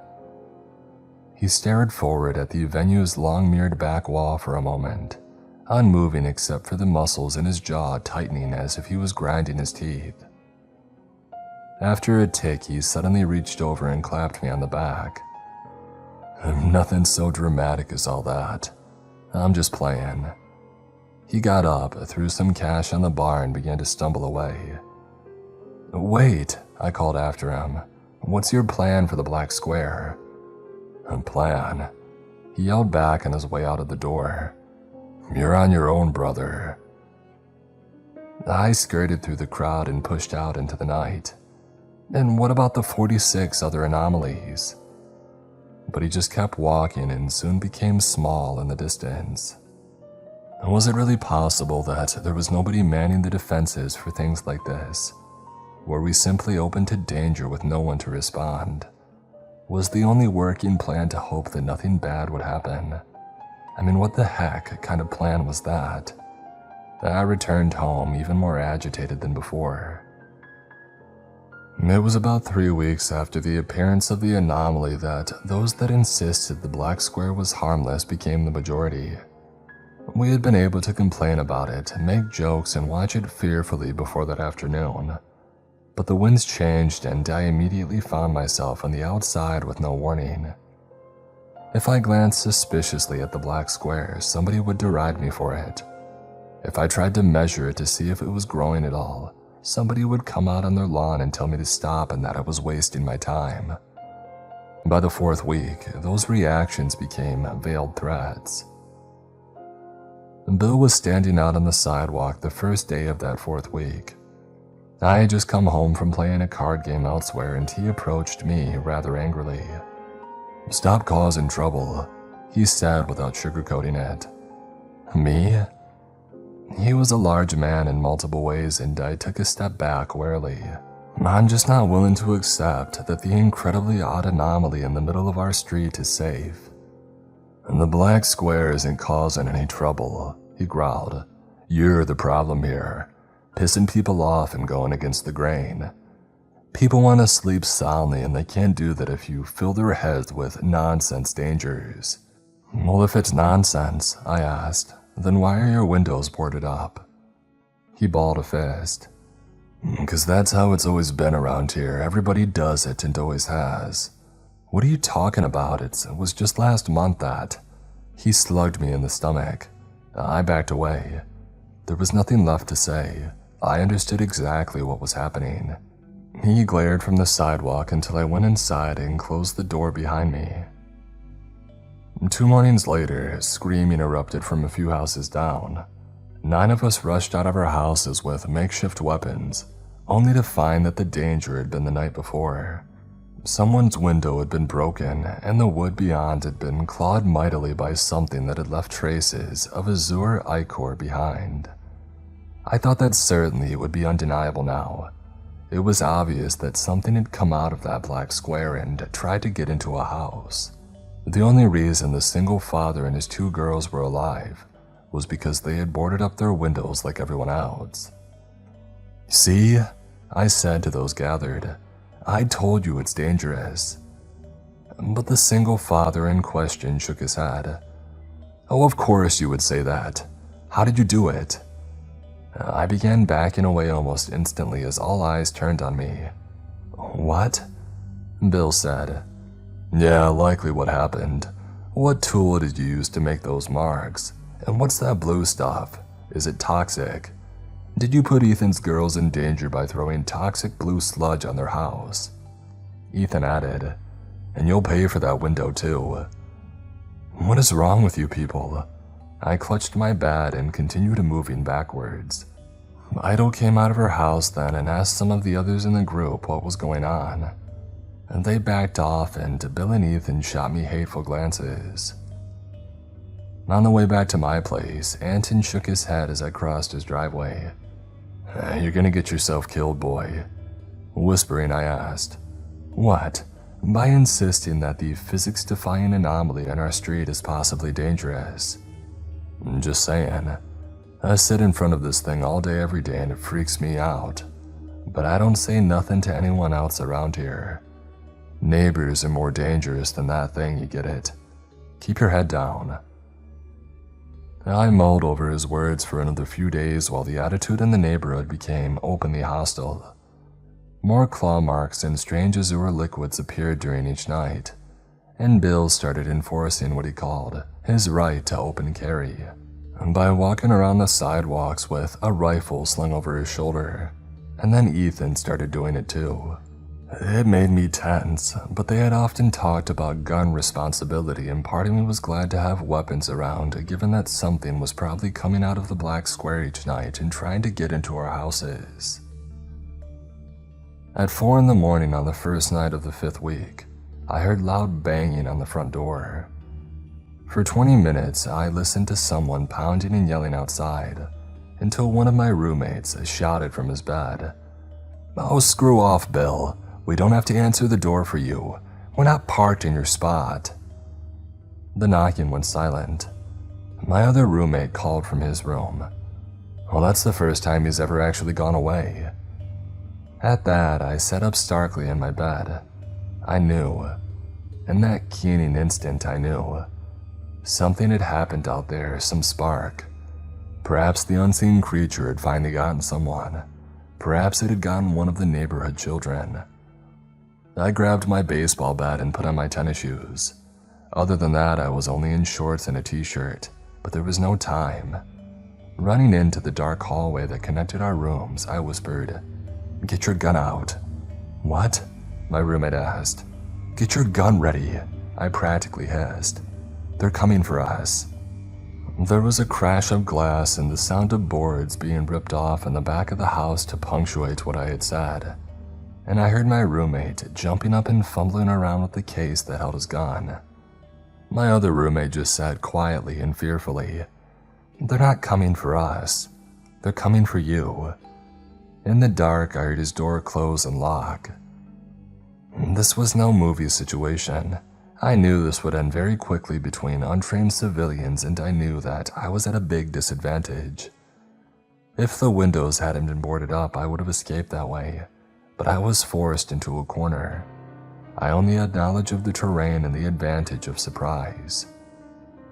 Using long steps to avoid the parts of the floor that creaked, I moved out into the board game room, and a big silhouette moving around the corner became a wide-open target for my bat. I swung without restraint and as hard as I could. I had never tried to kill anyone before, but I was amazed at how lethal my strength felt when the restraints were off. The bat snapped in half on Bill's head and he fell to the floor. He limply tried to resist, but I pulled at his rifle while screaming obscenities, and he gave it up while groaning on the floor and whimpering about his head. I had won. But unfortunately, there were 7 more silhouettes behind him. Ethan was among them, and I saw his face by moonlight as they dragged me out into the street. "He nearly killed Bill," Ethan shouted. "Proof positive he's the one behind the attacks." "You came into my house with guns," I screamed at them. "You're psychopaths." There were 20 other people out there already, many sticking to their own lawns. By the light of the full moon, they watched fearfully. Some of them asked if what I was saying was true. Ethan yelled over them, "He'll say anything to trick people." They were still holding my arms, but I struggled. "This is ridiculous. You've all got guns and you literally just broke into my house in the middle of the night." "You're a liar," Ethan insisted to the neighbors that we passed as they kept pushing me and dragging me. As we passed Idle on her lawn, I realized where we were going. She ran forward and kicked at Ethan. "I didn't leave my country just for you to be the same." One of the men stayed behind to keep her restrained, and I nearly got away because of the distraction. But unfortunately they caught me and continued moving me toward the black square. Even by moonlight, it was starkly visible. "Why are you doing this?" Ethan snarled. "Oh, you know, you monster. I can't let you live after what you did to my little girl." I could see that one of the wooden barricades among his windows had failed. Something had broken its way inside, and red blood was mixed with the azure pools usually left behind. "So you're going to try to kill me by throwing me inside the black square?" I asked loudly so that everybody around could hear. "How does that make any sense if you insist that it's not dangerous? That I'm the one who somehow orchestrated these attacks in the night?" One of the neighbors screamed, "Stop trying to get out of this." She turned and insisted to somebody else that I was a liar, and getting rid of him will stop the attacks. They were lost, and I had known it, but it was only now that I truly accepted that I was not in a neighborhood surrounded by peers. I had been living in hostile territory surrounded by enemies for weeks, and they had become delusional because of their own fear. Living with fear every single day and being unable to do anything about it had turned their fear to anger, and now anger had become violence directed at the only target that they could actually reach, their neighbor. On that first night of the 5th week, they kicked me forward and pointed their guns at me, forcing me to walk into the black square, the unknown source of their fear. It had come to us from somewhere else, but it was now the desperate void at the center of our lives. It was our heart. I had never felt more sharp and aware. Adrenaline seared fire through my every nerve as I kept moving forward away from the guns at my back. The dark square expanded rapidly in my sight, but then grew more slowly as I came nearer than ever before. It asymptomatically filled half the sphere of what I could see. I kept waiting to pass the threshold like a door to see the sides that I had tried to find with sticks and ropes over the last 5 weeks, but it never came. I kept pressing forward only to find myself still half in the world that I knew and half in the darkness, until I turned around and saw Ethan and the others very far behind me. My brain struggled to process the shape or curve of what was happening, but I had the distinct sensation that I could keep walking forever, and the black square would remain a giant sail pressed against half of me. Except I knew there was an unseen drop-off, and perhaps that was the key. Perhaps the door was actually down, and the black square that we could perceive was merely a higher dimensional perspective on it. I got down on my knees and hands and began to crawl. I couldn't afford to fall accidentally. "Oh, don't bother," Ethan shouted in the distance. "You're going over, you're not getting out of this." There it was. I could feel the edge. Here the black square was almost exactly half of what I could see around me. Directly above, to the left, to the right and down. The paved street, far beyond Bill's and Anton's houses. Part of the street that I had stood upon many times coming the other direction. It now met sheer void. But it wasn't dark. Light had always been coming up from below. There had just been nothing for it to reflect from so that we could see it. Light came up from below now, illuminating my face, my eyes, and my mind. It was a ghastly light, certainly not ever a color that had graced our world before, and I could see everything by the cast of its deep glare. I had never seen that color with the rods and cones in my eyes before, but I knew what it was.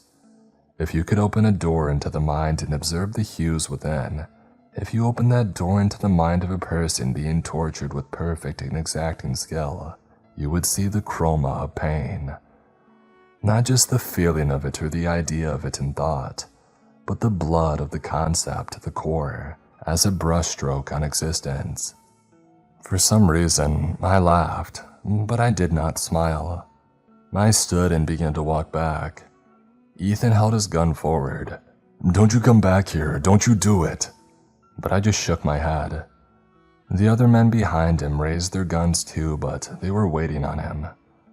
I didn't slow, I couldn't. As I moved toward Ethan, I told him, "You're human, Ethan, fundamentally capable of good or just neutrality, of cooperation, of peace." The words spilled directly from my raw brain and into the night air. You are not like what's over that edge. Take a look for yourself, you'll understand. The barrel of his weapon glimmered darkly by moonlight, but the square behind me was blacker. "What do you mean?" he asked after a moment, the strain of oncoming terror dampening his tone. I think he saw the look in my eyes. Some small fraction of what I had seen had to still have been lingering in my irises, like a rotting reflection gone bad. "What's in there? What's over the edge?" I couldn't really think at that moment. I put my forehead to the barrel of his rifle and grabbed the trigger under his hands. "Please." He pulled away in fear. "You're crazy." They were no longer a threat now. I drifted past them and back to my house, where one of my roommates peered out of his door and apologized, and the other finally finished finding his ammo. "Danger's past, don't bother," I murmured before going into my room and sitting on my bed. It took 6 days for my brain to develop a coping mechanism. For 6 days, I sat and stared at any blank white wall that I could find. It was eye bleach in a way because it had every color and none. After 6 days, I felt nothing, and that was my release. To scab and scar over what had happened to my mind. My brain had amputated my emotions. And good for that. I would feel horrible at the loss of love and joy and friendship and companionship. But I can't. And that's better than feeling what I witnessed over that edge. Bill was back from the hospital by then and feeling rather sheepish. A neighborhood watch had been set up and armed men were taking turns guarding the black square, around which they had built a wall out of bricks and cement. They knew that nobody would be coming to help. No police, no military, no government. We were on our own, a fact which made Idle sad as she talked to me about the home that she had left, where it had been exactly the same in her village. "This is humans," I told her. "Sometimes we do better for a little while. Sometimes we don't." She didn't have a chance to reply before Bill came up and sat carefully down next to me on my porch. He rubbed his bandaged head and said, "Sorry about what happened last week." I kept watching my armed neighbors around the black square. "It doesn't matter." "It does though," he muttered, looking downcast. "We could have killed ya." "It doesn't matter," I said again. He swallowed audibly and then asked, "What you see in there? I think the neighborhood will go to crap now." Now? It amazed me that it was right there. It was right there, just 100 feet away. We were alive and standing here, breathing air and eating food and having conversations, just 100 feet away from that. It was always here, Bill. The only thing that changed 6 weeks ago is that we can see it now. We don't talk much anymore. The neighborhood is quieter than before. We just sit and wait for the inevitable, each day and each night. The black pit is among us, lurking in open sight, and one day it'll spill forth ungodly hordes that I don't need to describe because you already know what they look like. Sometimes we do better. Sometimes we don't.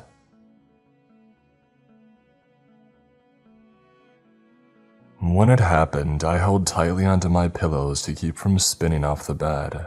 My rapid ascent out of sleep came with a sense of spiraling motion that continued into waking as the world spun around me. I clung to the walls and stumbled toward my bedroom door. The spinning was not physical but oral. A tremendous brass horn blast whined down a long curving cycle outside, much louder than any siren that I had ever heard. My roommate staggered into the hallway in front of me and we ran for the front door. I shouted, but I could hardly hear my own words over the siren. We burst out onto the porch in our pajamas before we realized that we had no idea what we were doing. What was the bellowing and undulating note even for? It looked to be somewhere around midnight and the night air was weirdly warm, but it wasn't raining. Was it a tornado warning? Across the street, dimly lit silhouettes began to emerge. We yelled and made hand signals, but communication was impossible. While some watched from their stoops, a dozen of us gathered on the pavement to try to hear one another over the din. It was only as those silhouettes came within a few feet that I recognized the faces of my neighbors. The horn's deep vibration faded away, leaving us in a thick blanket of sudden silence. After rubbing his ears for a moment, our neighbor Bill asked, "Anybody got their phone with them?" That was sensible. I had fallen asleep with my phone in my pocket and I grabbed it once he had made me think of it. The screen faintly illuminated a strange murkiness in the air. I frowned and entered my passcode. I'm not seeing any warnings or anything. I continued to search online until my gaze set upon a simple but profound concern on my screen itself. "Guys, it's 9 a.m. Another neighbor, Anton, looked around at our night-cloaked street. "You're kidding me." No, I followed his gaze. I had assumed it was the middle of the night, but now that I thought about it, the darkness around us was less than natural. The lights on the houses radiated muddy auras as if they were underwater, and a cloying miasma hung in the air that made it subtly hard to breathe. Something's wrong. There's a special sort of terror that comes upon a group of people who, together and all at once, realize that they are not as safe as they thought they were. We scanned the unnatural gloom, each of us turning until our backs were to one another. Do you hear something that sounds like crickets or cicadas? Don't be ridiculous, it's the middle of winter. One of my roommates pointed. There. A single drop of glimmering azure ichor hung from a nearby tree. Bill screamed the order.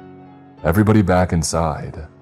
Our circle broke into a scattering spiral as we each ran for our homes. My roommates and I didn't look back until we were inside our house behind a slammed and locked door. Running to the front window, we pushed the furniture aside and crouched to peer under the curtains.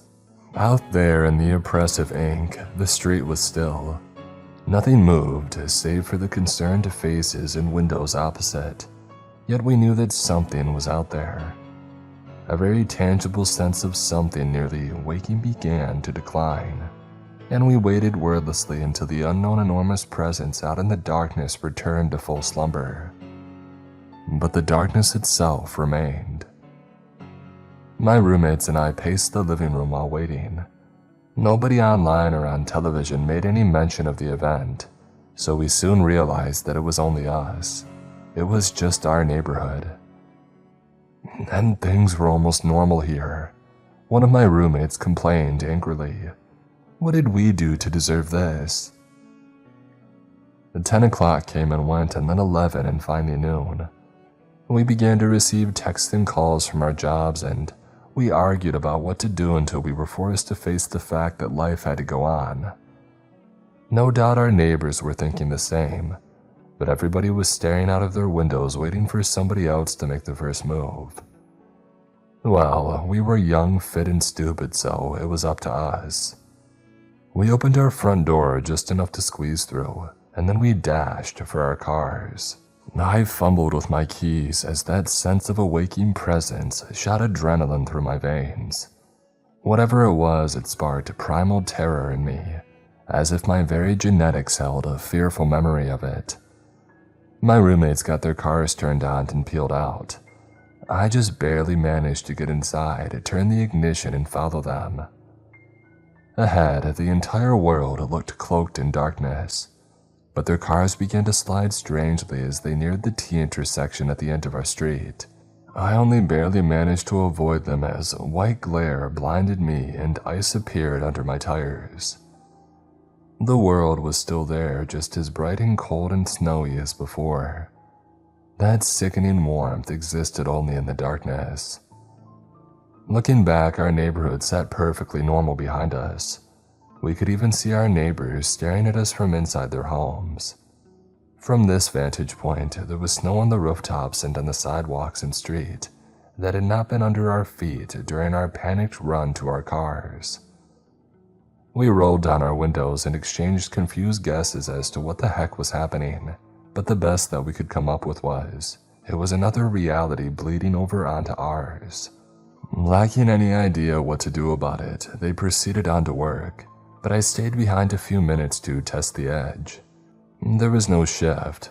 I was either in the warm darkness or the cold light, never both and never halfway. Stranger still, the two were at slightly different angles, almost the way light gets refracted when looking into an aquarium. I could fix my sight on a distant point, step over, and find myself looking somewhat off my target. I took this video of the transition between modes of existence while I mapped the exact boundaries and found that it was a perfect square containing our street, our houses, and our backyard. And two always without exception, time in the darkness came partnered with that rising sense of fear. Something out there had sensed my presence, but if I kept it short, I could avoid truly waking it. In that manner, I drove up to each house and warned my neighbors one by one. As long as we stayed inside of our houses or our cars, we wouldn't incite further danger, or so we hoped. There was no way to be sure. The rest we simply had to endure. Random claw marks on anything wooden, stinking azure ichor left behind by creatures unknown, and a perpetual feeling of being under siege. Our night-shrouded days became permanently spent indoors. Any outing involved treating our garage like an airlock, and those neighbors without garages bundled up and made terrified sprints to their driveways as quickly as possible, and as rarely as working life would allow. Our once tightly knit community became a series of isolated bunkers, and weeks passed while we emailed each other trying to figure out what to do. I spent nearly 25 days huddled in my room behind boarded and barricaded windows trying to sleep while hungry, growling and curious sniffling passed by intermittently. There was a new ecosystem burgeoning out there, seen only in the glimpses between nail-ridden 2x4s, and we had to stretch wintering plastic over the windows and begin changing the air filter weekly. The deepening murk was clinging taut and otherwise didn't intrude into our homes like a normal gas, but not a single one of us believed it would stay that way forever. We began to reach out. We called anyone that we thought would listen. The hardest part was our lack of external evidence. How do you convey the experience of your daily life with someone that hasn't seen it firsthand? From inside, oh, that's just a picture of a street at night. From outside, oh, that's just a picture of a street during the day. Yes, but the point is the experience of the place. The impossibility of two worlds existing in the same location. What they saw from their perspective conveyed nothing of the torturous isolation and fear that we felt in ours. We sent letters. I began sleeping in the shower since the bathroom was in the center of the house. It had no windows and it felt slightly safer. We emailed. One of my roommates had their window break during the night, and we had to pull him into the hallway, slam the door against some half-seen flailing and shrieking creature, and then seal off that room permanently with nailed boards. We called. Our kitchen table became a communal office for handling all the paperwork that City Hall and the distant government offices gave us. We filled out forms, we submitted information, and we waited with shrinking hope as even more paperwork came back in return. It was a self-perpetuating cycle that we soon realized was designed to deny us. They thought that we were crazy, and rather than directly refusing crazies, they preferred to contain them in a gigantic loop of forms. And we showed up in person and waited in numerous lines. Our weekly neighborhood meetings, held in different living rooms each time, turned into venting sessions for our in-person frustrations. Our neighbor and my close personal friend, Idol, told us how she had waited for an appointment with the mayor until they turned the lights off in the building, and she realized that he had no intention of seeing her. One of my roommates talked about how he had gotten banned from the DMV for trying to show people video of the border transition from night to day. Another neighbor talked about being turned away a dozen times by random passers-by who thought that she was homeless and asking for money. For the first week since the curse had come upon us, we had no idea what to do next. A complete inability to take action as a way of making a man curl up in the shower and cry. I could feel that hopelessness taking root in me as I tried to sleep, but I wasn't ready to give up. When we truly accepted that nobody would, that indeed nobody could listen to us, we began to get desperate. Mere words were not enough to make them understand. Anton had a gun, and he sat with Bill across from us at our living room table.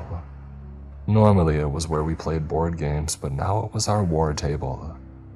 Spread across it was a map of our town with a spot circled and a route highlighted. "Look," Anton explained, "the mayor lives close. He drives past our block every day." And Bill had a hunting rifle. "Yeah, but all he sees is a normal street. We have to force him to take a different route to work. He has to drive through our street and see it for himself." Ida was wary. Unlike my roommates, she was not used to guns. Next to me, she asked, "What are the guns for?" I wasn't too comfortable with the weapons either, but I knew. If the diversion to make him turn down our street doesn't work, you guys are going to force the issue, aren't you? "It's only a matter of time," Bill responded. "Something was digging at Ethan's house and it almost got in, and we're not going to let his daughters get hurt again. His family's been through enough." With a fierce expression, Anton nodded in agreement. I intended to make sure the guns weren't needed. The use of force would only damage our cause. To avoid that risk, we just had to make a good enough diversion, and then the mayor would see and he would call in the troops and civilization would back us up against our local nightmare. That morning, we waited at our T-intersection with 2 cars ready to go. Bill stood far ahead watching for the mayor's car, and when he gave us the signal, our 2 drivers rolled forward and simulated a minor accident that just happened to leave the road blocked. I saw the mayor in his car as he came closer. He had his phone out, but he saw the obstacle and drove up partially on the curb, cutting past us completely. Without so much as a look back, he drove on down the road, still texting on his phone. Idol shouted after him, "Are you serious?" I rationalized, maybe he's in a rush to get to work. There was no way to anticipate what time he would return home, so we were forced to reconvene the next morning. This time, we got all the cooped-up neighborhood children to just happen to walk across these streets slowly at the proper time. They were just excited to play outside in the sunlight, so they happily went along with pretending that they were on their way to school together. Ida was the scout this time, and when she gave the signal, we blocked the road and the sidewalk too, with a string of children holding hands. Half on his phone, the mayor nearly ran them over. Eyes wide, he reversed completely and drove the opposite direction, leaving the scene as quickly as possible. My roommate threw up his hands. "This freaking guy, man." "We probably spooked him with that near miss," I offered. On the 3rd day, the neighbors had waited long enough. A bunch of men jumped out in front of the mayor's car, forcing him to screech to a halt, and Anton approached with his gun out and ready. Finally, the mayor had noticed us, and he dropped his phone and raised his hands in his car. Anton shouted, "Get out!" The mayor slowly slid out and stood, keeping his hands raised. "I've got money, I've got kids too. My name's Liam, my kids are gonna ask where." Bill pressed his hunting rifle to the mayor's back. "Shut up. We don't want your money. We're going to walk 30 feet in that direction." He came around and nodded his head down our street. "And then you're going to come back to this car and continue on with your life. You got it?" Liam looked confused. "That's all? Why?" "You won't understand until you see. Just walk." We trailed the group of armed men as they escorted Liam down the center of our street. From our perspective, they simply walked along normal pavement on normal traces of snow and ice. Somewhere around where I knew the square of permanent darkness began, the men reacted subtly, and Liam threw his arms wide. You could hear him shout, "What? What the heck is this? What's happening?" But he was just standing there in the middle of a sunlit street for all that we could see. Bill and Anton held him roughly in place and began saying inaudible but quite angry things. One of them pointed ahead. "What? Oh God, what is that?" Idle and I looked at each other. We knew instinctively that they were holding him in place while that fearful presence began to wake within. Out where we were, there was nothing but a chilly breeze. But in there, the mayor began to scream.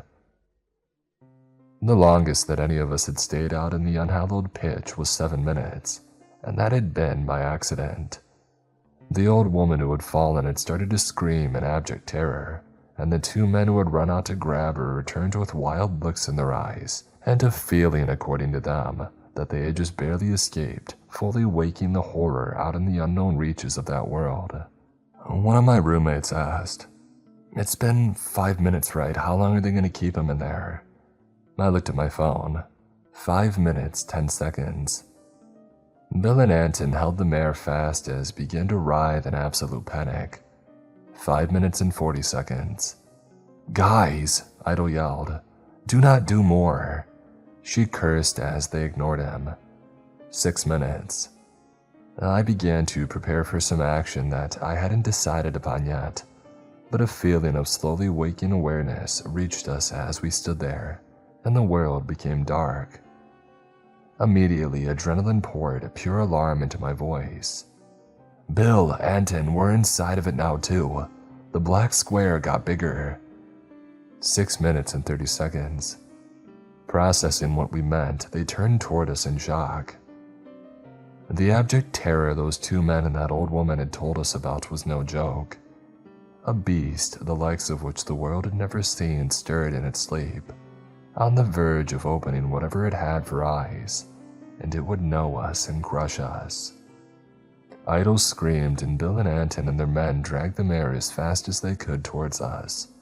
Just as the fear reached a point of ultimate panic within me, I followed them 2 feet down the road. We stood under the sun on bright white snow, panting and breathing and trying not to vomit. Composing himself but still red-faced, Liam grabbed several of us by the shoulders in turn and looked us in our eyes. "You're the crazy people, the ones that are bothering everyone, but you're not crazy, are you? That," he pointed, "is what you live in every single day." I couldn't help myself. I actually began to cry a little bit. "Yes," I breathed, misty-eyed, matching his gaze as he clasped my shoulders. "Do you understand now?" "I do." He looked back at our street wide-eyed. "I do, my God. Something has to be done about this right now. I'll call the military, I'll get the National Guard here. We'll get all the scientists, we'll fight this." To be heard, to be understood, to have our plight shared. The feeling of freedom and hope was incredible, and we saw Liam to his car and celebrated amongst ourselves as he drove off to City Hall. The police intercepted Bill at the same intersection the next morning, arresting him for attacking the mayor. One of our neighbors saw it happening and group texted us. We swarmed outside and ran through the darkness into the daylight and approached the 2 cop cars where Bill was being handcuffed. One officer continued to restrain him while the other 3 got out their weapons. "All of you stay back. We'll arrest you too if you interfere." Bill's men began shouting, and Anton in particular got aggressive with one of the cops.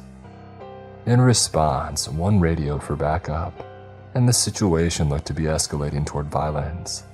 I tried to hold back my neighbors as best I could while asking the cops, "What is this? The mayor said that he would help us." The police officer looked me right in the eyes and said with no hint of compassion, "He was just saying that to get away from you." "You cannot be real right now," Anton shouted. "Take 10 steps that way and tell us what you see." One of the officers grabbed out to cuff him too, but Anton retreated. "Oh, come on, get me." Anton led a small chase, and 2 officers charged after him, and he led them across the threshold, where they stopped and stared around at what I knew to be sudden darkness. We had told the police about our story multiple times over the past few weeks, so they had to know that they were witnessing what we had been talking about.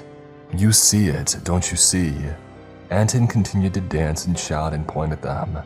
"Do you see it?" Their reaction after a few moments of horrified paralysis was to grab him, haul him back to the normal world, and to cuff him beside Bill. The other officers hadn't missed their moment of confusion. One asked, Fred, what was that?" Fred was obviously shaken to the point of physical trembling, but he just replied, "Nothing, these people are all liars." "You sure? It really looked like you saw something." "They're liars, all right, it's all BS." And as we stood, stupefied, and watched them drive away with Bill and Anton, we had no idea what to think or say to each other. We had brought them to our situation and made them see, but they'd just... How could they just? As we stood there on the corner, light pulsed away in favor of darkness. The black square had expanded once more. We didn't even have the luxury of standing still in shock. We had to move. That familiar, choking, otherworldly atmosphere made sure of that. Idle squeezed my hand once out of shared hopelessness, and then all of us ran back to our separate houses. We could do nothing but sit and listen to the unseen creatures outside as they snuffled around in search of the source of the commotion that we had made. That night, I sat in the kitchen staring down at our piles of forms, holding my head in my hands. The black square was something bad or negative made manifest. Was it human anger, hate, strife? It had gotten bigger twice that we knew of, around the times that violence had been threatened. But it was not just our problem anymore. Over the next few weeks, when I left my house to go to work, I noted the exact limit of the black square. For 5 days, it remained at the corner where Anton and Bill had been arrested. The mayor no longer took a morning route past us, so I knew that he was unaware that the limit had expanded that weekend to cover the perpendicular pavement as well. Our town was small, a mere footnote in the world, but I had a feeling those in power would want to know that our problem would eventually become their problem. I stopped by City Hall that Monday to yell bitterly in the lobby that the black square was expanding. The mayor himself came to shout me down and tell everybody that I was a liar, and order me arrested. I ran to my car and drove for the darkness, now a haven of safety from detainment, and I found that the border had expanded yet again. The people that lived in the houses perpendicular to ours came out under their lawns and stared around at the early fall of night. I screamed at them out of my car window to go inside, and they listened once that feeling of abject terror that I knew well began to creep upon them. And now, a second community was slowly joining us in perpetual isolation and fear.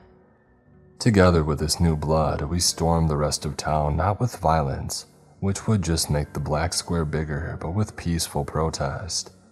We pasted flyers everywhere stating simply, "The black square is growing." And because Bill had gotten out on bail, others we posted stated, Free Anton. We gathered outside of City Hall, making sure to stay in designated protest zones to avoid the threat of arrest. The mayor hurried past us each morning and eventually began taking a back entrance. We shouted at passers-by that our problem was becoming their problem. Well, they ignored us until the 3rd and 4th Street. Those parallel on either side of the expanding square joined us in our crusade. But nobody listened and the black square started to expand at a faster rate. It was as if our efforts to raise awareness were only making the corruption stronger. How could positivity strengthen darkness? I mean, it didn't make sense. We were fighting to warn these people, not out of hate or spite, but out of compassion and hope. The final tipping point happened roughly 6 months after the inexplicable earth-shaking horn blast that had first heralded the coming of darkness over our community. All told, 4 full blocks and hundreds of people now lived in rotting darkness every single day. And as our numbers grew, so did our ferocity. Hope had become bitterness. Compassion had become anger. We were a veritable daily crowd outside of City Hall, and we often saw officials and police officers nervously studying us to try to figure out what to do. But the final tipping point was Liam's fault. The mayor, as he called himself, despite ignoring half his constituents. For the first time, the media had taken notice of our little town, but not because of our growing curse. Our economy had taken a dip because half our population spent all their free time huddled in fear inside their houses, and a film crew for a news channel in the city had become to do a quick report. I could tell the reporter had no idea what she had signed up for. She and her camera guy slowed 10 feet from their van and stared at us. I could see her asking the mayor what was going on and pointing at us. The attention brought forth boos and shouts from the people around me, and Idle next to me looked around nervously. With rage, "Free Anton!" With fear, "The black square is growing!" And with vehemence, "You can't ignore this forever!" The reporter regarded us for a moment and then asked politely, "Hey, clearly, hey, hey." Our assembled dozen slowly quieted down and she continued, "What's going on here?" Too many people began talking at once. While she tried to decipher what we were protesting, some of us sent texts and made calls, telling everyone that a film crew was here. The citizens of the affected neighborhoods began arriving in droves, swelling our numbers from dozens to hundreds.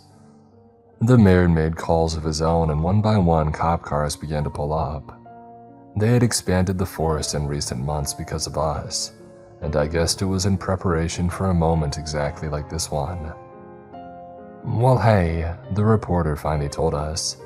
"We're gonna do our scheduled interview with the mayor here, and then we'll swing back and talk to y'all, how about that?" We must have looked eerie staring at her like that. Nobody had offered us hope in so long that we hardly recognized the sight of it. Our crowd watched her ascend the steps of City Hall, fix her hair, and begin filming the mayor. She began by asking a few standard-seeming questions, but then she got to a question about the downturn in our area.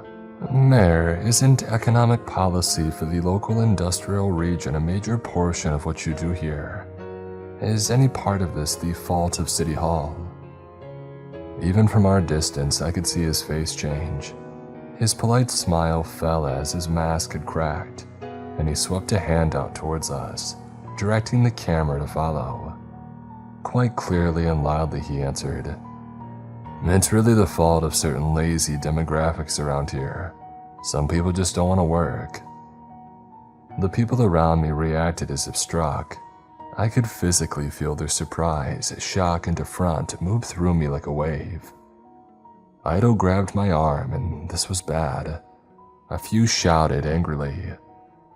And clearly at his breaking point after months of our persistent efforts, the mayor forgot himself and shouted in response, "I'll go back to your trash communities and cry about it." Dead silence fell. Opposite of us, even the cops stared up the steps aghast. In one fell comment, the mayor had succinctly informed us that the local government would never listen to us. It wasn't that they couldn't understand, they did. They had seen it with their own eyes. It was that they didn't want to listen. They didn't just not like us, they hated us. But why? Why were we hated for having a problem that we couldn't do anything about? Yeah, we had clashed a time or two, but to hate us, I mean, why? We were fellow humans. We weren't trying to tear them down. We weren't trying to take away what was theirs. The cops had backed him up on it. How could they all despise us? I held on to Idle's body as hundreds of roaring neighbors charged forward around us. She screamed as I took several heavy hits from accidental collisions. The crowd surged up the steps as Liam ran with the reporter and her cameraman. The police ran after them, batons and guns out. The crowd pinned him against the large wooden doors of City Hall, but amazingly, the first 5 men to reach the mayor turned and held their arms out in defense of him. The crowd slowed, stopped, and clenched their fists against their own bloodthirsty rage, but no violence followed. Surprised as well, the cops held back. In a wide line at the base of the steps, they waited.